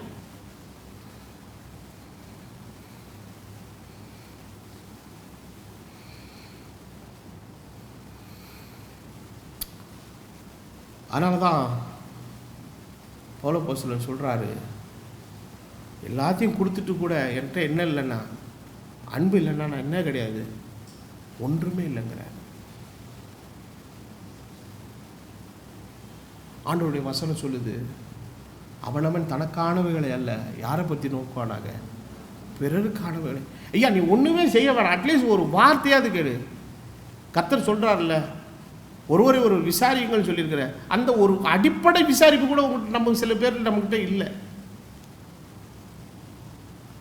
இந்த பேண்டமிக் டைமில் நான் தான் கொழுப்பத்து போய் 2 மாதம் எல்லாத்துக்கும் ஃபோன் பண்ணிக்கிட்டு உட்காந்துருந்தேன். அதுக்கப்புறம் பார்த்தேன், நமக்கு என்ன காசு சும்மாவாக இருக்குது, இல்லை ஏர்டெல் நமக்கு ஏதாவது இனாமா கொடுக்குறானா, நீ கோயில் நடத்துறதுனால உனக்கு ஒரு 25 GB எக்ஸ்ட்ராவும் அன்லிமிட்டெட் கால்ஸும் உங்களுக்கு நாங்கள் 2 வருஷத்துக்கு கொடுக்குறோம், நம்மளும் காசு போட்டு தான் வைக்கணும், இஷ்டம்னா ஃபோன் பண்ணுன்னு விட்டுட்டேன் நான். அதுக்கப்புறம் நான் எவ்வளோ பேருக்கு விசாரிக்கிறது உதவி, யாருமே நோபடி கேர்ஸ் அபவுட் எனிபடி, யாருக்கு யாரை பற்றியும் கவலை இல்லை. நான் சாப்பிட்டேன், நான் உடுத்தினேன், என் குழந்தை பிள்ளைங்க, அதான் இயேசு கிறிஸ்து கூட ஒரு அழகாக ஒரு ஓமை சொன்னார், என் பிள்ளைகள் எல்லாம் பசியார் இப்போ என்ன பண்ணிகிட்டு இருக்கிறாங்க, தூங்கிட்டு இருக்கிறான், ஒருத்தன் சாப்பாட்டுக்கு வெளியே நின்று கத்திக்கிட்டு இருக்கிறான். ஆண்டவர் சொல்கிறார், உன்னிடத்தில் பொருள் இருக்கையில் உன்னை இடத்துல வர்றவனை தோக்கி நீ போய் திரும்ப வா, நாளைக்கு தருவேன் என்று என்ன செய்யாதே சொல்லாதே, அச்சமின்றி வாசம் பண்ணுகிற உன் அயலானுக்கு விரோதமாக என்ன நினையாதையா, தீங்கு நினையாத. கர்த்தர் பார்ப்பார். அது அன்பில்லாத ஒரு வாழ்க்கை. அப்போ இன்னைக்கு அந்த அன்புங்கிறது மெய்யாகவே பரிசுத்தவான்களிடத்தில் இருக்கிற அந்த அன்புன்னு ஒன்று இருக்குது. நான் கடந்த வாரத்தில் ஒரு வசனத்தை நான் வாசித்தேன். நான் ரொம்ப நாள் அந்த பல முறை அந்த நிருபங்களை பல நூற்றுக்கணக்கான முறை நான் படித்திருக்கிறேன். ஆனால் எனக்கு இந்த வசனத்தை ஆண்டவர் எனக்கு கொஞ்சம் கண்ணில் காட்டி கொடுத்தாரு. தீத்துக்களின் நிருபத்தின் 3வது அத்தியாயத்தின் நிறைய 15வது வசனம், டைட்டஸ் 3:15, தீத்து 3:15. அதில் என்ன எழுதியிருக்குதுன்னா, என்னோடு இருக்கிற யாவரும் உனக்கு வாழ்த்துதல் சொல்லுகிறார்கள். விசுவாசத்திலே நம்மை சிநேகிக்கிறவர்களுக்கு வாழ்த்துதல் சொல்லு. நம்மை சிநேகிக்கிறவர்களுக்கு இன்னொரு அட்ஜெக்டிவ் போட்டிருக்கு. என்னன்னா, விசுவாசத்திலே எதை சேர்க்கிறவர்கள்? நம்மை சிநேகிக்கிறவர்கள். அப்போ இன்றைக்கு கர்த்தர் உங்களுக்கும் எனக்கும் உள்ள அந்த சிநேகத்தை எதன் அடிப்படையில் வச்சிருக்கிறார்? we all belong to the same faith. வேதம் சொல்லுகிறது அல்லவா, நான் ஒரே கர்த்தர், ஒரே விசுவாசம், ஒரே ஞானசானம். அப்போ இன்னைக்கு நமக்குள்ள அந்த ஸ்நேகம் அப்படிங்கிற அந்த இது என்கிட்ட நிறைய பேர் வருவாங்க, விசுவாசிகளாக இருந்தாலும் சரி, இதில் அவங்களுடைய இதெல்லாம் வந்து அந்த விசுவாசத்தின் அடிப்படையில் உண்டாகிற அந்த ஸ்நேகம் வராது. அதை தான் நான் ரொம்ப எதிர்பார்த்துட்டே இருப்பேன். முதல்ல நான் வேறு சில ஊர்களுக்கெல்லாம் நான் போகும்போது பார்த்தீங்கன்னா, முதல்ல நம்ம என்ன ஆளுன்னு கண்டுபிடிக்க ட்ரை பண்ணுவான். எந்த ஊர், உங்கள் சொந்த ஊர் எதுன்னு கேட்பான். சொந்த ஊர் கும்மனாஞ்சி அப்படின்ட்டானா போயிடுவான், அதுக்கு மேலே பேச மாட்டான். திருநெல்வேலின்ட்டான்னு வைங்களேன், முச்சோலி முடிஞ்சு போச்சு. திருநெல்வேலியில் எந்த ஊர் இழுத்துக்கிட்டே இருப்பான். அதை அவனுக்கு கண்டுபிடிக்கிற நான் விடுவேன்னா, நான் எவ்வளோ பெரிய கில்லாடி, நான் அவனுக்கு பசில் விளையாடிக்கிட்டே இருப்பேன். அவன் கடைசி வரைக்கும் அவனால் என்னவே செய்ய முடியாது. நான் சொல்லி முடிச்சிடுறது, பாளையங்கோட்டை பஸ் ஸ்டாண்டுக்கு ஓரமாக இருக்கிற அதான் உங்களுடைய ரெசிடென்ஷியல் அட்ரஸ் ஒன்று. அதோட இவங்க கொஞ்சம் வீம்பு பிடிச்சி யாரும் பேச மாட்டான் நம்மக்கிட்ட. கண்டுபிடிக்கிறதுக்கு ட்ரை பண்ணுறது, அதை அடிப்படையாக வச்சு இவர் ஒருவேளை நம்ம ஆளாக இருப்பாரோ, நம்ம கம்யூனிட்டியாக இருப்பாரோ அப்படிங்கிற இதை கண்டுபிடிச்சி அதை அடிப்படையில் அதுவும் அங்கே பேசிக்கிடும்போது, பாஸ்டர் வந்தால் பிரசங்கம் பண்ணல, அது நம்மளால தான் அப்படின்னுக்குருவான். தலையில் தீய வச்சு கொளுத்த எல்லாரும் கிறிஸ்துவுக்குள்ள நம்மாளுதாயா. கர்த்தர் இன்றைக்கு நம்மளை தம்முடைய பிள்ளைகளாய் தேவன் என்ன செய்தார்? தெரிந்து கொண்டார். அப்போ விசுவாசத்தில் வசனம் எப்படி சொல்லுதுன்னா, விசுவாசத்திலே நம்மை சிநேகிக்கிறவர்கள். அப்போ பாஸ்டர் எதில் நான் தான் சொல்லுவேன், என்னுடைய வாழ்க்கையோடு சம்பந்தப்பட்டவர் மனிதர்கள் 3 நிலையில் இருக்கிறாங்க. ஒன்று சரீரப்பிரகாரமாய் ஃபேமிலிங்கிற சர்க்கிள் ஒன்று இருக்குது இல்லையா, இந்த ஃபேமிலி பாண்டிங்னு சொல்லுவாங்க. அதன் மூலமாக வர்றவங்க சித்தி, சித்தப்பா, மாமி, மச்சான், லொட்டு லூஸ்க்கு அது ஒரு பெரிய சர்க்கிள் இருக்கும். அதில் ஒரு ரெண்டு வழி சொல்லுவாங்க. எங்கள் தகப்பனார் வழி, இன்னொரு தாயார் வழி. நீ எந்த வழியாக வந்தியோ சரி போ, வேறு வழி கிடையாது. அவன் குடும்பத்தில் ஒரு பார்ட் ஆஃப் த ஃபேமிலி ஆகிட்டதுனால அவன் இளவு வீடாக இருக்கட்டும், எந்த வீடாக இருக்கட்டும், அவன் நம்ம என்ன செஞ்சு தான் அவனை மூஞ்சில் ஏதோ பண்ணி தான் ஆகணும், வேறு வழி கிடையாது. இது ஒரு டைப்பு. செகண்டில் இன்னொரு சர்க்கிள் எப்படின்னு பார்த்தீங்கன்னா, ஃப்ரெண்ட்ஸு சர்க்கிள் இருப்பாங்க. நம்மளோட படித்தவங்க, நம்மளோட கம்யூனிட்டியில் நம்மளோட கொஞ்சம் பழகிறவங்க, ஏதோ ஒரு விதத்தில் they are connected with us. பள்ளிக்கூடத்தில் படித்தவங்களாக இருப்பாங்க, காலேஜில் படித்தவங்களாக இருப்பாங்க, இல்லைன்னா நம்மளோட வேலை செய்கிறக்கூடிய கொலீக்ஸாக இருப்பாங்க. இது ஒரு டைப். ஆனால் இந்த ரெண்டையும் விட உன்னதமான ஒரு ஐக்கியம் எதுனாலன்னா, விசுவாசத்தினால நம்மளை சிநேகிக்கிறாங்க பாருங்கள், அதுதான் ஒரு உன்னதமானது, அந்த ஒரு பாண்டிங். அப்போது நான் அந்த பாண்டிங்கை தொடர்ந்து மெயின்டைன் பண்ணுறதுக்கு விசுவாசத்தில் கரெக்டாக இருந்தால் வச்சுருப்பேன், இல்லைன்னா கழட்டி விட்டுருவேன், அவ்வளோதான். அது நீ விசுவாசத்தில் உனக்கு எனக்கு சரியாக டேலி ஆச்சுன்னா, I am your brother, your my brother, அவ்வளோதான். அது இல்லையா, இந்த விசுவாசமே வேணாம், இந்த சத்தியமே வேணாம், இந்த உபதேசமே வேணான்னு போட்டேன், நீ அந்நியன் தான். எனக்கு என்னவே கிடையாது, சம்மந்தமே கிடையாது. நீ வேறு எந்த விதத்துலேயே லிங்காக இருக்கிறன்னு சொல்லு, நீ சரீர பிரகாரமாக என்னோட கனெக்டட் கிடையாது. இல்லை ஃப்ரெண்ட் சர்க்கிளில் பார்த்தாலும் நீ என்னோட படித்தவனும் கிடையாது, இல்லை சமுதாயத்தில் உள்ளவனும் கிடையாது, வேலை செய்கிறாலும் கிடையாது, எந்த விதத்திலும் கனெக்டட். உன்னையும் என்னையும் கனெக்ட் பண்ணதே எதுதான்? அந்த நம்பிக்கை, அந்த விசுவாசம் தான். இந்த விசுவாசத்தை வேணான்னு விட்டுட்டு நீ போனதுக்கப்புறம் உனக்கு எனக்கு என்ன இருக்குது? உனக்கு சம்மந்தமே கிடையாது. நீ யாரோ நான் யாரோ தான், அவ்வளோதான், முடிஞ்சு போச்சு. இந்த பிரின்சிபலை நான் வாழ்க்கையில் கற்றுக்கிட்டேன். அப்போ தேவனுடைய சத்தியத்தின்படி நேசிக்கிற ஒரு மக்கள் ஒரு கூட்டம் இருக்குது. அப்போ இன்றைக்கி தேவனுடைய பிள்ளைகளாக இருக்கிறனா, இன்றைக்கி நம்ம ஃபீல் யுவர் லவ்வை நண்பர்கள் மேலே, அறிமுகமான எல்லார் மேலேயும் காட்டுறோம். இந்த ஸ்டார்கே லவ்வாக இருக்கக்கூடிய இந்த இரத்த சம்பந்தமான உறவுகள், தாய் தகப்பன், அதெல்லாம் காட்டுறோம். ஆனால் கிறிஸ்து இயேசுவுக்குள்ளே நேசிக்க வேண்டிய பரிசுத்தவான்களாக இருக்கிற மக்களிடத்தில் காட்ட வேண்டிய அந்த அகாப்பை அன்பை நம்ம என்ன செய்யறதில்லை, காட்டுகிறது இல்லை. இதை குறித்து தான் அப்போஸ்தலனாகிய பவுல் சொல்கிறார், இதை காட்டல ஐ எம் ப்ராஃபிட்டட் நத்திங்ட்டார். ஒரே வார்த்தையில் முடிச்சிட்டார். காரணம், இந்த அன்பில் பூரணப்படாத ஒருவனுக்கும் எதில் இடம் கிடையாது, தேவனுடைய ராஜ்யத்தில் இடமில்லை. இது வரைக்கும் எத்தனை பார்த்துருக்கோம்? 3 பார்த்துருக்கோம். சீக்கிரம் போயிட்டு முடிச்சிடுறேன். 4வது, இருந்தும் நஷ்டம் அடைகிறவன். 4வது கேட்டகரி. எபிரேயர்களின் நிருபம் 13வது அதிகாரத்தினுடைய 17வது வசனம் விவிதமாய் சொல்லுகிறது. Hebrews 13:17, உங்களை நடத்துகிறவர்கள் உங்கள் ஆத்துமாக்களுக்காக உத்தரவாதம் பண்ணுகிறவர்களாய் விழித்திருக்கிறவர்களானபடியால் அவர்கள் சந்தோஷத்தோடு, துக்கத்தோடு அல்ல, சந்தோஷத்தோடு இதை செய்யும்படிக்கு அவர்களுக்கு கீழ்ப்படிந்து அடங்குங்கள். அவர்கள் துக்கத்தோடு செய்தால் அது உங்களுக்கு என்னவா இருக்காதே, பாஸ்டர் இருந்தும் பாஸ்டர் இல்லாத மாதிரி இருக்கிறவன் இவன். என்ன பிரச்சனை? உங்களை நடத்துகிறவர்கள் உங்கள் ஆத்துமாக்களுக்காக என்ன பண்ணுகிறபடினாலே உத்தரவாதம் பண்ணுகிறவர்களா இருக்கிறபடினா. அப்போஸ்தலனாகிய பவுல் தீமோத்தேயுவில் எழுதும்போது, இன்னைக்கு அநேக தேவனுடைய பரிசுத்தவான்கள், ஊழியக்காரர்கள் ஜனங்களை சத்தியத்துக்குள்ளும் தேவனுடைய வசனத்துக்குள்ளும் நடத்தும் போது எப்படி எடுத்துக்கிறாங்கன்னா, இவங்க நம்ம மேல அதிகாரம் செலுத்துறாங்கன்னு நினைக்கிறாங்க.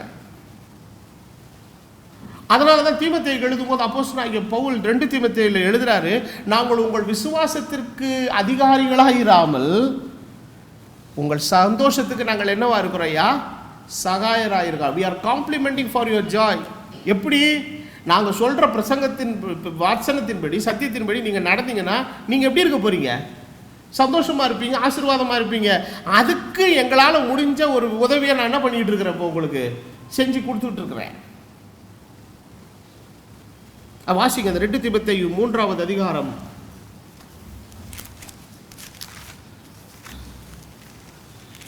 2 தீமோத்தேயு 3வது அதிகாரத்தின்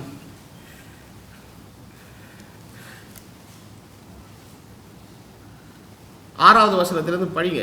அந்த வசனம் எப்படி எழுதியிருக்குது பாருங்க. பாவங்களால் நிறைந்து பற்பல இச்சைகளால் எழுப்புண்டு எப்போது கற்றாலும் ஒருபோதும் சத்தியத்தை அறிந்து உணர்வில்லாதவர்களாய் இருக்கிற பெண் பிள்ளைகளுடைய வீடுகளில் இப்படிப்பட்டவர்கள் நுழைந்து. இவங்கெல்லாம் சர்ச்சுக்கு போறாளா போகாதாளா? சபைக்கு போறாளா போகாதாளா? சபைக்கு போறாள். எப்போது கற்றாலும் ஒரு நாள் கூட என்ன இல்லை, உணர்வே இல்லை, மாற்றம் இல்லை, திருத்தங்கள் இல்லை. இப்படிப்பட்டவர்களுடைய வீடுகளை நுழைந்து இப்படிப்பட்டவர்களை தங்களுக்கு ஆதாயமாக என்ன பண்ணுறாங்களா, வசப்படுத்திக் கொள்கிறார்கள். எழுதுறாங்க, எண்ணேயும் எம்பிரேயும் மோசேக்கு எதிர்த்து நின்றது போல இவர்களும் சத்தியத்துக்கு என்ன செய்கிறார்கள், எதிர்த்து நிற்கிறார்கள். இவர்கள் துர்ப்புத்தியுள்ள மனுஷர்கள், விசுவாச விஷயத்தில் பரீட்சைக்கு நில்லாதவர்கள். ஆனாலும் இவர்கள் அதிகமாக என்ன செய்கிறதில்லை, வெலப்படுகிறது இல்லை. இவர்களுடைய மதிகேடு சீக்கிரத்தில் என்ன செய்யுமா, வெளிப்படும். வசனம் என்ன அழகா எழுதியிருக்குது பாருங்க. இவர்கள் எல்லாரும் வசனத்தை கேட்டும் அறிந்தும் பெற்றிருந்தும் அவர்கள் எந்த விதத்திலும் ஒரு உணர்வில்லாதவர்களாய் அவர்கள் இருக்கிறார்கள். இதே அப்போஸ்தலனாகிய பவுல். ஆகவே வசனம் சொல்லுகிறபடி நம்முடைய ஆத்துமாக்களுக்கு உத்தரவாதம் பண்ணுகிறவர்கள். இந்த உத்தரவாதம் போது கேரண்டின்னு தான் நம்ம எடுத்துப்போம் இல்லையா? இப்போ நம்ம ஒருத்தர்கிட்ட காசு கொடுக்கும்போது இந்த காசை கொடுத்துட்டா அப்படிங்கிறதுக்கு அந்த ஆள் ஏதாவது நம்மக்கிட்ட என்ன கேட்பார், ஒரு உத்தரவாதம் கேட்பார். என்ன பண்ணுவோம், ஒரு சீட்டில் எழுதி கொடுத்துருவோம், இந்த நாளில் இன்னார் இடத்துலேருந்து இவ்வளோ பணத்தை நான் என்ன செய்தேன், அந்த ரசீதை பத்திரமா வச்சுக்கிறாரு. இப்போ நம்மளே போய் கடையில் ஒரு கடையில் போய் அட்வான்ஸ் பே பண்ணுறீங்க ஏதோ ஒரு பொருளை வாங்குறதுக்கு. சில பொருளை காசு கொடுத்து உடனே வாங்கிட்டு வரலாம், சில பொருளை ஆர்டர் பண்ணி தான் என்ன செய்ய முடியும், வர வைக்க முடியும். அவன் சொல்கிறான் 1 வாரம் 2 வாரம் ஆகுங்க, நீங்கள் அட்வான்ஸாக ஒரு 10,000 ரூபா பே பண்ணிட்டு போங்க. சரி, காசை கொடுத்ததுக்கு என்ன உத்தரவாதம்? உடனே அவன் என்ன கொடுக்குறான், ரசீது கொடுக்குறான். இந்த பொருளை வாங்குறதுக்காக நான் முன்பணமாக இவ்வளோ பெற்றுக்கொண்டேன், அந்த ரசீதை பத்திரமா வச்சுக்கிறோம், நாளைக்கு இல்லைன்ட்டானா கொடுத்ததை. அப்போ எல்லாவற்றுக்கும் உத்தரவாதம் வைக்கிறோம். அப்போ இந்த இடத்துல அவர்கள் ஆத்துமாக்களுக்கு உத்தரவாதம் பண்ணுகிறவர்கள் அப்படின்னு போட்டிருக்குது. ஆனால் அது வந்து ஆக்சுவலாக வந்து சரியான அர்த்தம் அது கிடையாது. வாட்ச் ஃபார் யுவர் சோல்ஸ், அதாவது உங்களுடைய ஆத்மாவை குறித்து எப்போ என்ன உள்ளவங்களா இருக்கிறாங்க, கவனமுடையவங்களா இருக்கிறாங்க. ஸோ நான் உங்களுடைய சரீரத்தை குறித்து கவனம் பண்ணுறது முக்கியம் இல்லை. எதுதான் ரொம்ப முக்கியம்? உங்களுடைய ஆத்மாவை குறித்து, உங்களுடைய ஆத்ம நலனை குறித்து, நீங்கள் கிறிஸ்துவுக்குள்ள எப்படி இருக்கிறீர்கள், வாழ்கிறீர்கள், எப்படி இருக்க போகிறீர்கள், என்ன செய்கிறீர்கள், இதை குறித்த ஒரு அக்கறை தான். அப்போ வேதவசனம் என்ன சொல்லுகிறது? இந்த காரியத்தை செய்யும் பொழுது ஒரு ஊழியக்காரன் எப்படி செய்யணுமா? சந்தோஷத்தோடு செய்யணும். எப்படி சந்தோஷத்தோடு செய்கிறான்? என்ன அர்த்தத்தில் சொல்லப்படுகிறதுனா, அவன் வந்து அவர்கள் சரிப்படுவதற்காக எல்லாவற்றையும் செய்கிறான். பிரசங்கம் வேண்டிய இடத்துல பிரசங்கம் பண்ணுறான், உபதேசிக்க வேண்டிய இடத்துல உபதேசிக்கிறான், கடிந்து கொள்ள வேண்டிய இடத்துல கடிந்து கொள்கிறான், புத்தி சொல்ல வேண்டிய இடத்துல புத்தி சொல்கிறான், ஆலோசனை கொடுக்க வேண்டிய இடத்துல ஆலோசனை கொடுக்குறான். So he is doing all his compliments. அந்த இதன் மூலமாய் ஒருத்தர் பலப்பட்டு அவங்க கர்த்தருக்குள்ள நல்லா வர்றதை பார்க்கும்போது ஊழியக்காரருக்கு எப்படி இருக்கும்? சந்தோஷமா இருக்கும். நான் ஏற்கனவே சொன்னது போல, உங்கள் வீட்லேயே நோஞ்சா மாதிரி இருக்கிற ஒரு பலவீனமான ஒரு ஆளுக்கு நீங்கள் நல்ல மாத்திரை, சத்து மாத்திரை எல்லாம் கொடுத்து டெய்லி வாரத்தில் 2 நாள் கறி முட்டை கிட்டெல்லாம் வறுத்து கொடுத்து பார்த்து ஒரு 10 நாள் கழித்து டாக்டரை பார்க்க போகிறீங்க. டாக்டர் முதல்ல சொல்கிறாரு, இந்த இட மிஷின் மேலே ஏறி நில்லுமா அப்படிங்கிறார். ஏறி நிற்கிது, 3-4 கிலோ கூடி இருக்குது. எப்படி இருக்கும் உங்களுக்கு? அப்பாடா, பிள்ளைக்காக எடுத்த பிரயாசம் வேஸ்ட்டாக போல. எவ்வளோ செலவு பண்ணி எல்லாம் கறி மீன் முட்டைலாம் வாங்கி கொடுத்தேன், டாக்டருக்கு செலவு பண்ண காசு வேஸ்ட்டாக போல. பிள்ளை நல்லா 4 கிலோ என்ன செஞ்சுருக்கு, எடை கூடி இருக்குது. செய்கிறவங்களுக்கு சந்தோஷமாக இருக்கும். நீங்கள் எல்லாத்தையும் செஞ்சு முட்டையும் வறுத்து கொடுத்த நீங்கள் தான் குண்டாகிறீங்க, செஞ்சு கொடுக்குற நீங்கள் தான் எடை கூடுது. அது ஒன்று அப்படியே நோஞ்ச மாடாகவே இருக்குது, அப்படியே இருக்குது. அவர் டாக்டர் சொல்கிறாரு, ரெட்டு அப்படியே நிற்கிதேம்மா, 40 கிலோலேயே நிற்கிது, அப்படி ஒன்றுமே போலே அங்கிட்டு இருக்கிறாரு. உங்களுக்கு எப்படி இருக்கும்? இவ்வளோ நேரம் நீங்கள் எடுத்த அந்த சந்தோஷத்தில் இருக்கிற அந்த இது என்ன செய்ய ஆரம்பிக்கும்? கொஞ்சம் தொய்ய ஆரம்பிக்கும். ஒருத்தன் பார்டர்லேயே மார்க் வாங்கிட்டு இருக்கிறான், 35, 36, 37 அப்படின்னு வாங்கிட்டே இருக்கான். வாத்தியார் பார்க்குறாரு, இப்போ இதே ரேஞ்சில் போனான்னா பப்ளிக்கில் கவுத்துருன்னு தெரியும். உடனே என்ன பண்ணுறாரு, கூப்பிட்டு அவனை தனியாக கொஞ்சம் ஸ்பெஷல் கேர் எல்லாம் எடுத்து கொஞ்சம் நல்லா அவனை கொஞ்சம் மோல்டு பண்ணணும்னு ட்ரை பண்ணி பிரயாசப்பட்டு எல்லாம் செய்கிறாரு. என்ன நடக்குது? காப்பரிச்சை வருது. காப்பரிச்சை முடிஞ்சு ரிசல்ட் வந்து பார்த்தா, இது வரைக்கும் 35, 36, 37லேயே டைலமா பண்ணிக்கிட்டு இருந்தவன் இப்போ தான் கொஞ்சம் எகிரி ஒரு 50 மார்க் வாங்கியிருக்கான். இப்போது பிரயாசம் எடுத்த வாத்தியாருக்கு ஒரு சின்ன நம்பிக்கை பிறந்திருக்குது. நம்ம எடுத்த முயற்சி என்ன செய்யலை, வேஸ்ட் ஆகலை.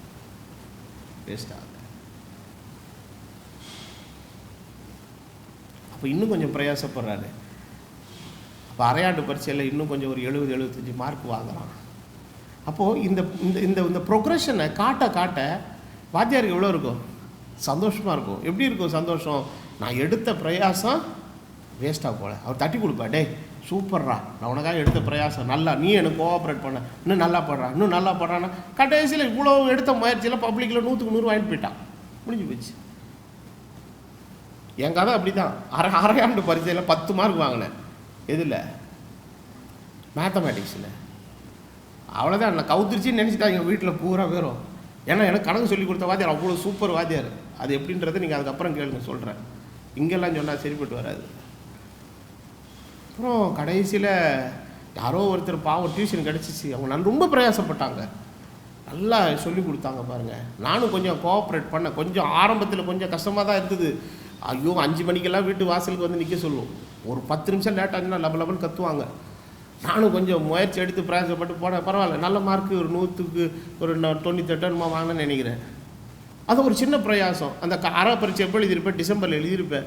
அந்த டிசம்பர், ஜனவரி, பிப்ரவரி, மார்ச்சில் எழுதியிருப்பேன். அந்த 2.5 மாதம்தான் அந்த ஹார்ட் ஒர்க்கிங். அவங்களும் பிரயாசப்பட்டாங்க, நானும் அதுக்கு ஈடு கொடுத்தேன். நான் ரிசல்ட்டை எடுத்துட்டு வீட்டுக்கு போகிறேன், மார்க் ஷீட்டை எடுத்துக்கிட்டு சொல்லி கொடுத்த அந்த டீச்சர் வீட்டுக்கு போகிறேன். என்னை அப்படியே குண்டாங்கட்டே தூக்கிடுச்சு அந்த அம்மா. எடுத்த பிரயாசம் என்ன செய்யலை, வேஸ்டாக போல.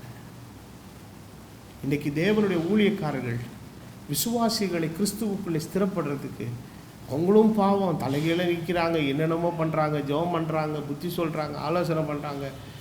நான் என்னை எந்த விதத்திலும் மாற்றிக்கொள்ளவே மாட்டேன் என்கிற நிலையிலேயே இருக்கிறவனை குறித்து வேதம் சொல்லுகிறது. எங்களுக்கு பிரச்சனையே இல்லை. நாங்கள் எடுத்த பிரயாசத்துக்குரிய ரிவார்டை கர்த்தர் நிச்சயம் என்ன செய்வார், கொடுப்பார். ஆனால் அதனுடைய பலனை பெறுகிற ஜனங்கள் அதன் பலன் இல்லாமல் போகும் பொழுது ஆண்டவர் சொல்லுகிறார், அதனால் உங்களுக்கு என்னவே கிடையாதுங்கிறாரு, பிரயோஜனமே இல்லை.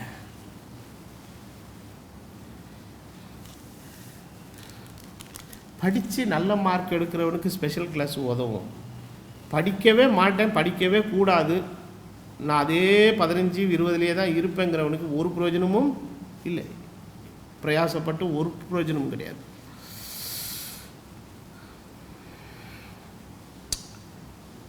அப்போது இன்றைக்கி தேவனுடைய பிள்ளைகள் எடுக்கிற முயற்சி, அதை அவர்கள் சந்தோஷத்தோடு செய்தால் பிரயோஜனம், துக்கத்தோடு செய்தால் ஒரு பிரயோஜனமும் இல்லை. இருந்தும் நஷ்டப்படுகிற 6வது விதமான மனுஷன், லூக்கா எழுதின சுவிசேஷத்திலே ஆண்டவருடைய வசனம் சொல்லுகிறது. 6வது அதிகாரம் 47, 48, 49 வசனங்கள்.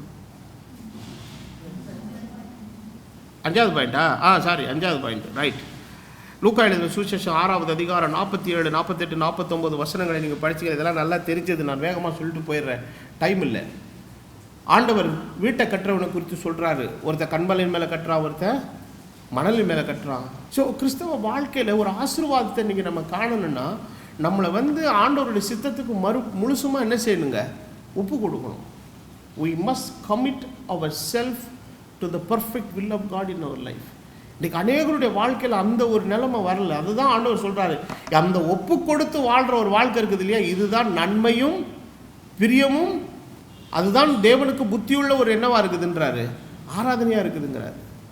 அப்போ இன்றைக்கி கிறிஸ்தவ வாழ்க்கையில் நாம் தேவனுக்காக வாழ்கிற ஒரு வாழ்க்கையில் நம்முடைய வீடு இன்றைக்கி கண்மலையின் மேலே கட்டப்பட வேண்டும். அதுதான் தேவனுடைய அப்போ எதுக்காக ஆண்டவர் கண்மலையின் மேலே கட்டுறாரு? என்ன சூழ்நிலை வந்தாலும் நம்ம வீடு என்ன செய்யக்கூடாதுங்க, உழக்கூடாது. நாம் நிலைத்திருக்கணும், நம்முடைய வீடு நிலைத்திருக்க வேண்டும். இதை தான் ஆண்டவர் சொல்கிறார். அப்போ கண்மலையின் மேலே வீட்டை கட்டுகிறவன் அப்போ இன்றைக்கி அதில் நிலைத்திருக்கிறான்.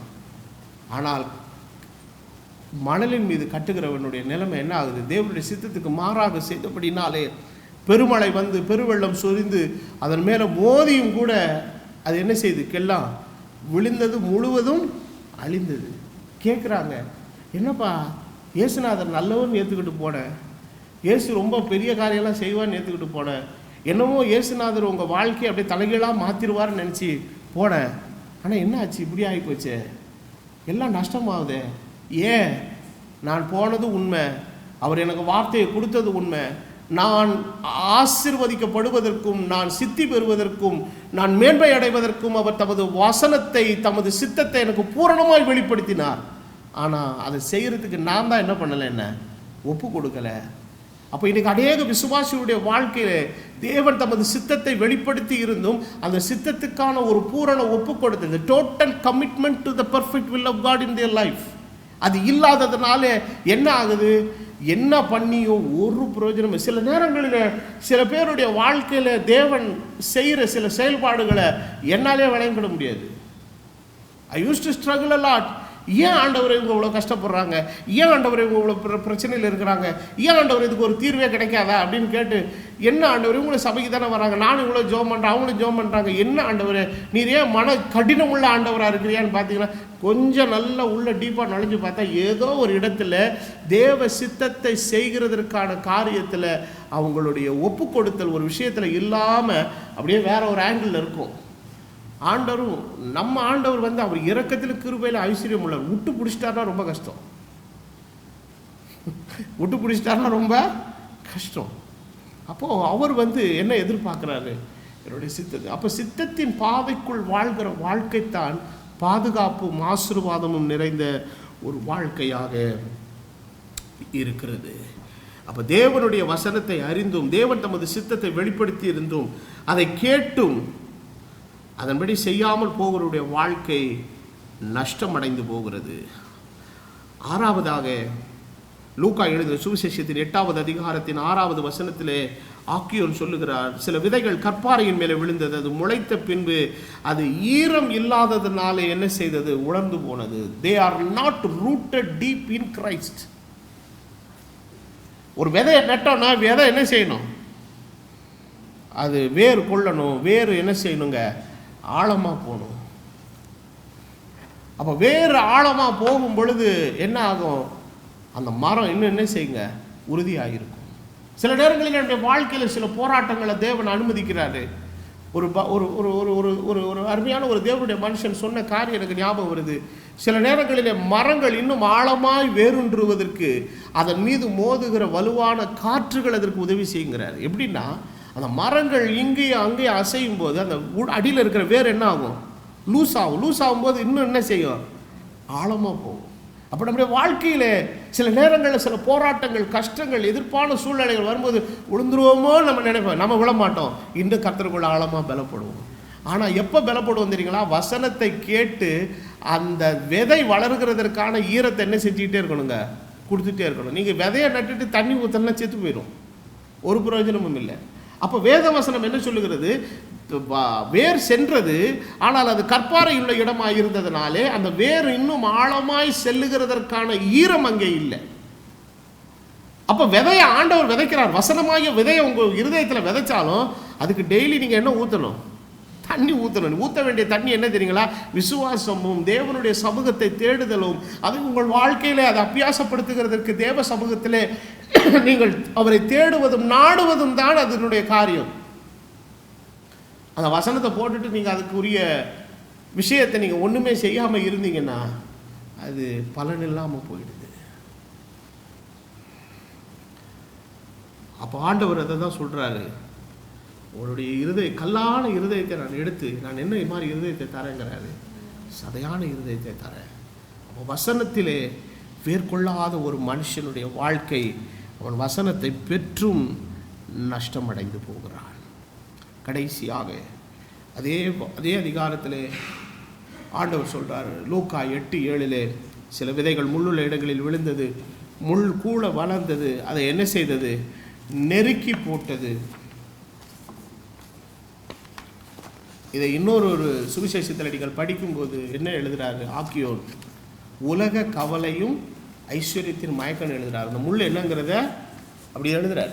அப்போ ஒரு செடி முதல்ல வளரணும்னா பக்கத்தில் எதுவுமே இருக்கக்கூடாது, தடையாக இருக்கக்கூடாது. இப்போ செடி நடும்போது, நாற்று நடும்போது எப்படி நடுறாங்க? ஒரு இடைவெளி இருக்குது, அதுக்குன்னு ஒரு ப்ராப்பர் அளவு இருக்குது பாருங்கள். அந்த நாற்று நடும்போது நீங்கள் பார்த்தீங்கன்னா அப்படியே ஒரு குறிப்பிட்ட டிஸ்டன்ஸ் வச்சு நட்டுகிட்டே போவாங்க. ஒரு தென்னந்தோப்பில் ஒரு தென்னை மரம் நட்டாலும் ஒரு தென்னை மரத்துக்கு இன்னொரு தென்னை மரத்துக்கு எவ்வளோ இருக்கணுங்க? ஒரு 6 அடியாவது என்ன செய்யணுங்க? இடைவெளி இருந்தால் தான் அந்த வளரும். நீங்கள் பக்கத்தில் எடுத்துகிட்டு போனீங்கன்னா ஒன்றும் வளராது. அப்போது ஒரு மனிதனுடைய வாழ்க்கையிலே வசனம் பலன் கொடுக்க முடியாமல் போகிறதுனுடைய கெடுக்கிற காரணிகள் என்னன்னா, உலக கவலையும் ஐஸ்வர்யத்தினுடைய மயக்கமும். உனக்கு வந்து இல்லையன்ற ஒரு கவலை ஒரு பக்கமும் அதுவும் கெடுக்குது. ஒரு மட்டும் என்கிட்ட எல்லாம் இருக்குதுங்கிற கர்வமும் அவனை என்ன செய்துங்க? கெடுக்குது. அவனுடைய வாழ்க்கையும் கர்த்தருடைய வார்த்தைக்குள்ளே வேறு இல்லாமல் நஷ்டப்பட்டு போகிறார். ஆனால் கடைசியில் ஆண்டவர் முடிக்கும்போது சொல்லுகிறார், நல்ல நிலத்தில் விதைக்கப்பட்டவனோ அவன் 30, 60, 100 பலன் தருகிறான். அப்போ தேவனுடைய ராஜ்யத்தில் யார் அவருக்கு தேவை? பலன் கொடுக்கிற ஆத்துமாக்கள். ஆண்டவருடைய வசனம் சொல்லுகிறது, பலன் கொடுத்தாலும் சரி பலன் கொடாவிட்டாலும் சரி, நான் அதை நான் கொத்தி எரு போடுறேன், அது கொடுக்கலைன்னா நான் என்ன செஞ்சிடறேன்? வெட்டி தூக்கி போட்டுறேங்கிறேன். இப்போ ஆண்டவர் சொல்கிறாரு, களைகள் எல்லாம் அக்கினிக்கு இரையாக வைக்கப்பட்டிருக்கிறது, ஆனால் கோதுமை மணிகளையோ கர்த்தர் எதில் சேர்க்க விரும்புகிறார்? களஞ்சியத்திலே. இந்த காலவேளையில் தேவனுடைய வசனத்தை கேட்டுக்கொண்டிருக்கிற அருமையான கர்த்தருடைய பிள்ளைகளாக இருக்கிற நீங்கள் ஒவ்வொருவரும் யோசிக்க வேண்டிய ஒரு காரியம், ஆண்டவரே, என்னுடைய வாழ்க்கையில் என்னுடைய கிறிஸ்தவ வாழ்க்கை ஒரு பலனுள்ள ஒரு வாழ்க்கையாக இருக்கட்டும். நான் இயேசுவை அறிஞ்சேன், வீடு கட்டினேன், இயேசுவை அறிஞ்சேன், எனக்கு கார் வாங்கினேன், இயேசுவை அறிஞ்சேன், கல்யாணம் பண்ணிக்கிட்டேன், இயேசுவை அறிஞ்சேன், 4 பிள்ளைய பெற்றுக்கிட்டேன், இது இல்லை சாட்சி. நான் இயேசுவை அறிந்தேன், நான் கிறிஸ்துவுக்காக வாழ்கிறேன்னு சொல்கிறேன் பாருங்க, அதுதான் ஒரு மெய்யான சாட்சி. அப்போ ஆண்டவர் கிறிஸ்துவை அறிகிற அறிவை நம்ம பெறும்போது ஆண்டவர் இம்மைக்குரிய சில ஆசீர்வாதங்கள் அவர் தானா நமக்கு என்ன செய்றார்? ஆண்டவர் சொல்றார் இல்லையா, உங்களுக்கு இன்னது தேவை என்பதை உங்களுடைய பரமபிதா அறிந்திருக்கிறார். அவர் நன்மையான காரியங்களை பொல்லாதவனாகி நீங்களே உங்கள் பிள்ளைகளுக்கு நல்ல ஈவுகளை கொடுக்க அறிந்திருக்கும் போது அவைகளெல்லாம் கொடுக்கிறது அதிக நிச்சயம் அல்லவா? நீங்கள் இந்த ஒரு விஷயத்தை மாத்திரம் மையப்படுத்தி, நான் இயேசு அறிந்ததுனால வீடு கட்டினேன், இயேசு அறிந்ததுனால வண்டி வாங்கினேன், இயேசு அறிந்ததுனால கல்யாணம் பண்ணேன், இயேசு அறிந்ததுனால பிள்ளை பெற்றுக்கிட்டேன் அப்படின்னு நீங்கள் இது உள்ள ஒரு சாட்சியாக சொன்னீங்கன்னா அவன் என்ன தெரியுமா சொன்னால், நான் இயேசு அறியாமலே உன்னை விட ஒரு பெரிய வீடு வச்சிருக்கேன்னுவான். நீ இயேசு அறிஞ்சு ஒரு 2 வீலர் தாண்டா வச்சிருக்க, நான் இயேசுவே அறியலை, எங்கள் வீட்டில் 2 கார் நிற்குதும்பா. நீ இயேசுவே அறிஞ்சு சொல்லியிருக்கிற, நீ கல்யாணம் பண்ணியிருக்கிற, நானும் கல்யாணம் பண்ணியிருக்கிறேன் பாரும்மா. நீ இயேசு அறிஞ்சு 2 பிள்ளை தான் வச்சிருக்க, என் வீட்டில் பாரு 6 பிள்ளை இருக்குதுன்றான். எல்லாம் 6 ஆம்பளை பிள்ளைன்மா. நீ என்ன பண்ணுவீங்க? நீங்கள் இது கர்த்தர் கொடுத்த ஆசீர்வாதம் இல்லைன்னு சொல்லலை. ஆனால் நீ கிறிஸ்துவை அறிந்ததனுடைய பலன் ஆசீர்வாதங்கிறது இதில் வெளிப்படுறது இல்லை. எதில் வெளிப்படணும்? நம்முடைய மெய்யான ஆத்மீக வாழ்க்கையிலே, the genuine Christian life, அதில் வெளிப்படணும். அதனுடைய ரிஃப்ளெக்ஷன் தான் எதில் கிடைக்கும்? அதனால தான் வேதவசனம் சொல்லுகிறது, காயுக்கு எழுதும்போது சொல்கிறாலே, உன்னுடைய ஆத்துமா வாழ்கிறது போல நீ எல்லாவற்றிலும் வாழ்ந்து எப்படி இரு? சுகமாயிரு.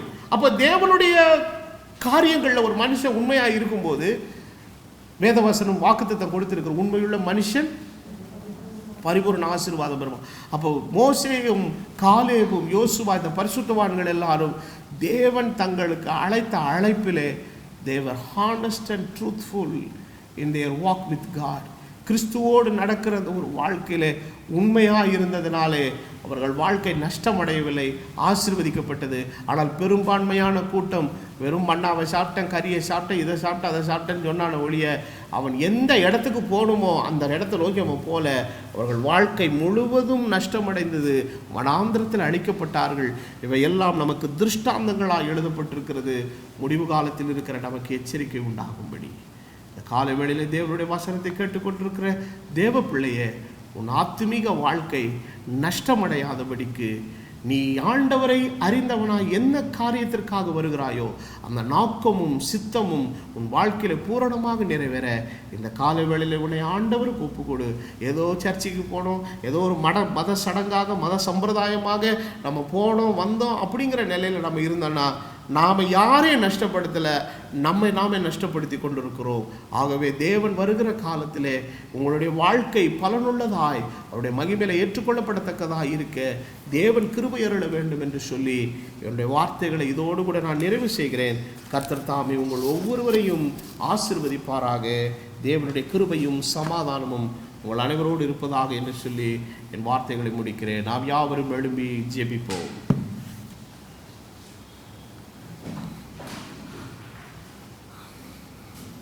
மகா இரக்கமும் கிருபையும் பரிசுத்தமுள்ள பிதாவே, கர்த்தராகிய இயேசு கிறிஸ்துவின் நாமத்தினால் நம்முடைய சமூகத்தில் வருகிறோம்.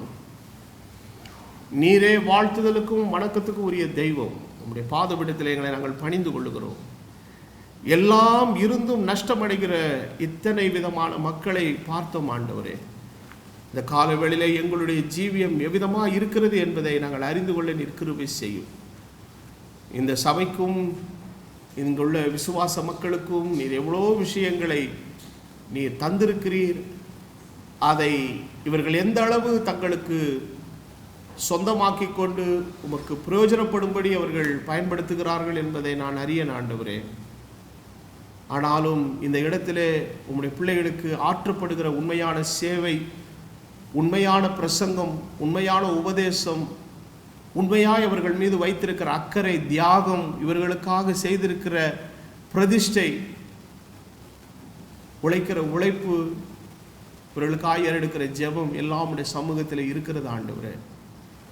ஆனாலும் இவற்றை எல்லாம் தந்தும் நஷ்டமடைகிற மக்களாக இல்லாதபடி அதை பயன்படுத்தி கொண்டு உடைய ராஜ்யத்திலே அவர்கள் காணப்பட நீர் உதவி செய்யும். வலுவாதபடி உடைய ஜனத்தை நீர் பாதுகாத்தலும் வேண்டிய நன்மையும் கிருபையும் ஆசீர்வாதத்தையும் இங்கே கேட்டவர்களுக்கும் தூரிடங்களிலிருந்து கேட்டுக்கொண்டவர்களுக்கும் நீர் அளிப்பீராக. உம்முடைய தயவுள்ள கரம் கூட இருந்து வழி நடத்தட்டும், ஆசீர்வதி பலப்படுத்தும். உம்முடைய சமாதானம் உம்முடைய ஜனத்தோடு இருக்கட்டும். இதுவரையிலும் இந்த தொற்று நோயின் நடுவிலே எங்களுக்கு ஒரு பாதுகாப்பை அளித்திருந்த பாதுகாப்பு தொடரும்படி நாங்கள் ஜெபிக்கிறோம். உம்முடைய கிருபையின் கருத்துக்குள்ளே எங்களை மூடி மறைத்துக் கொள்ளும். கனமும் துதியும் மகிமையும் நாங்கள் உமக்கே ஏறெடுக்கிறேன். கர்த்தராகிய இயேசு கிறிஸ்துவின் விலையேறப்பெற்ற நாமத்தில் வேண்டுதல் செய்கிறேன். ஆமென்.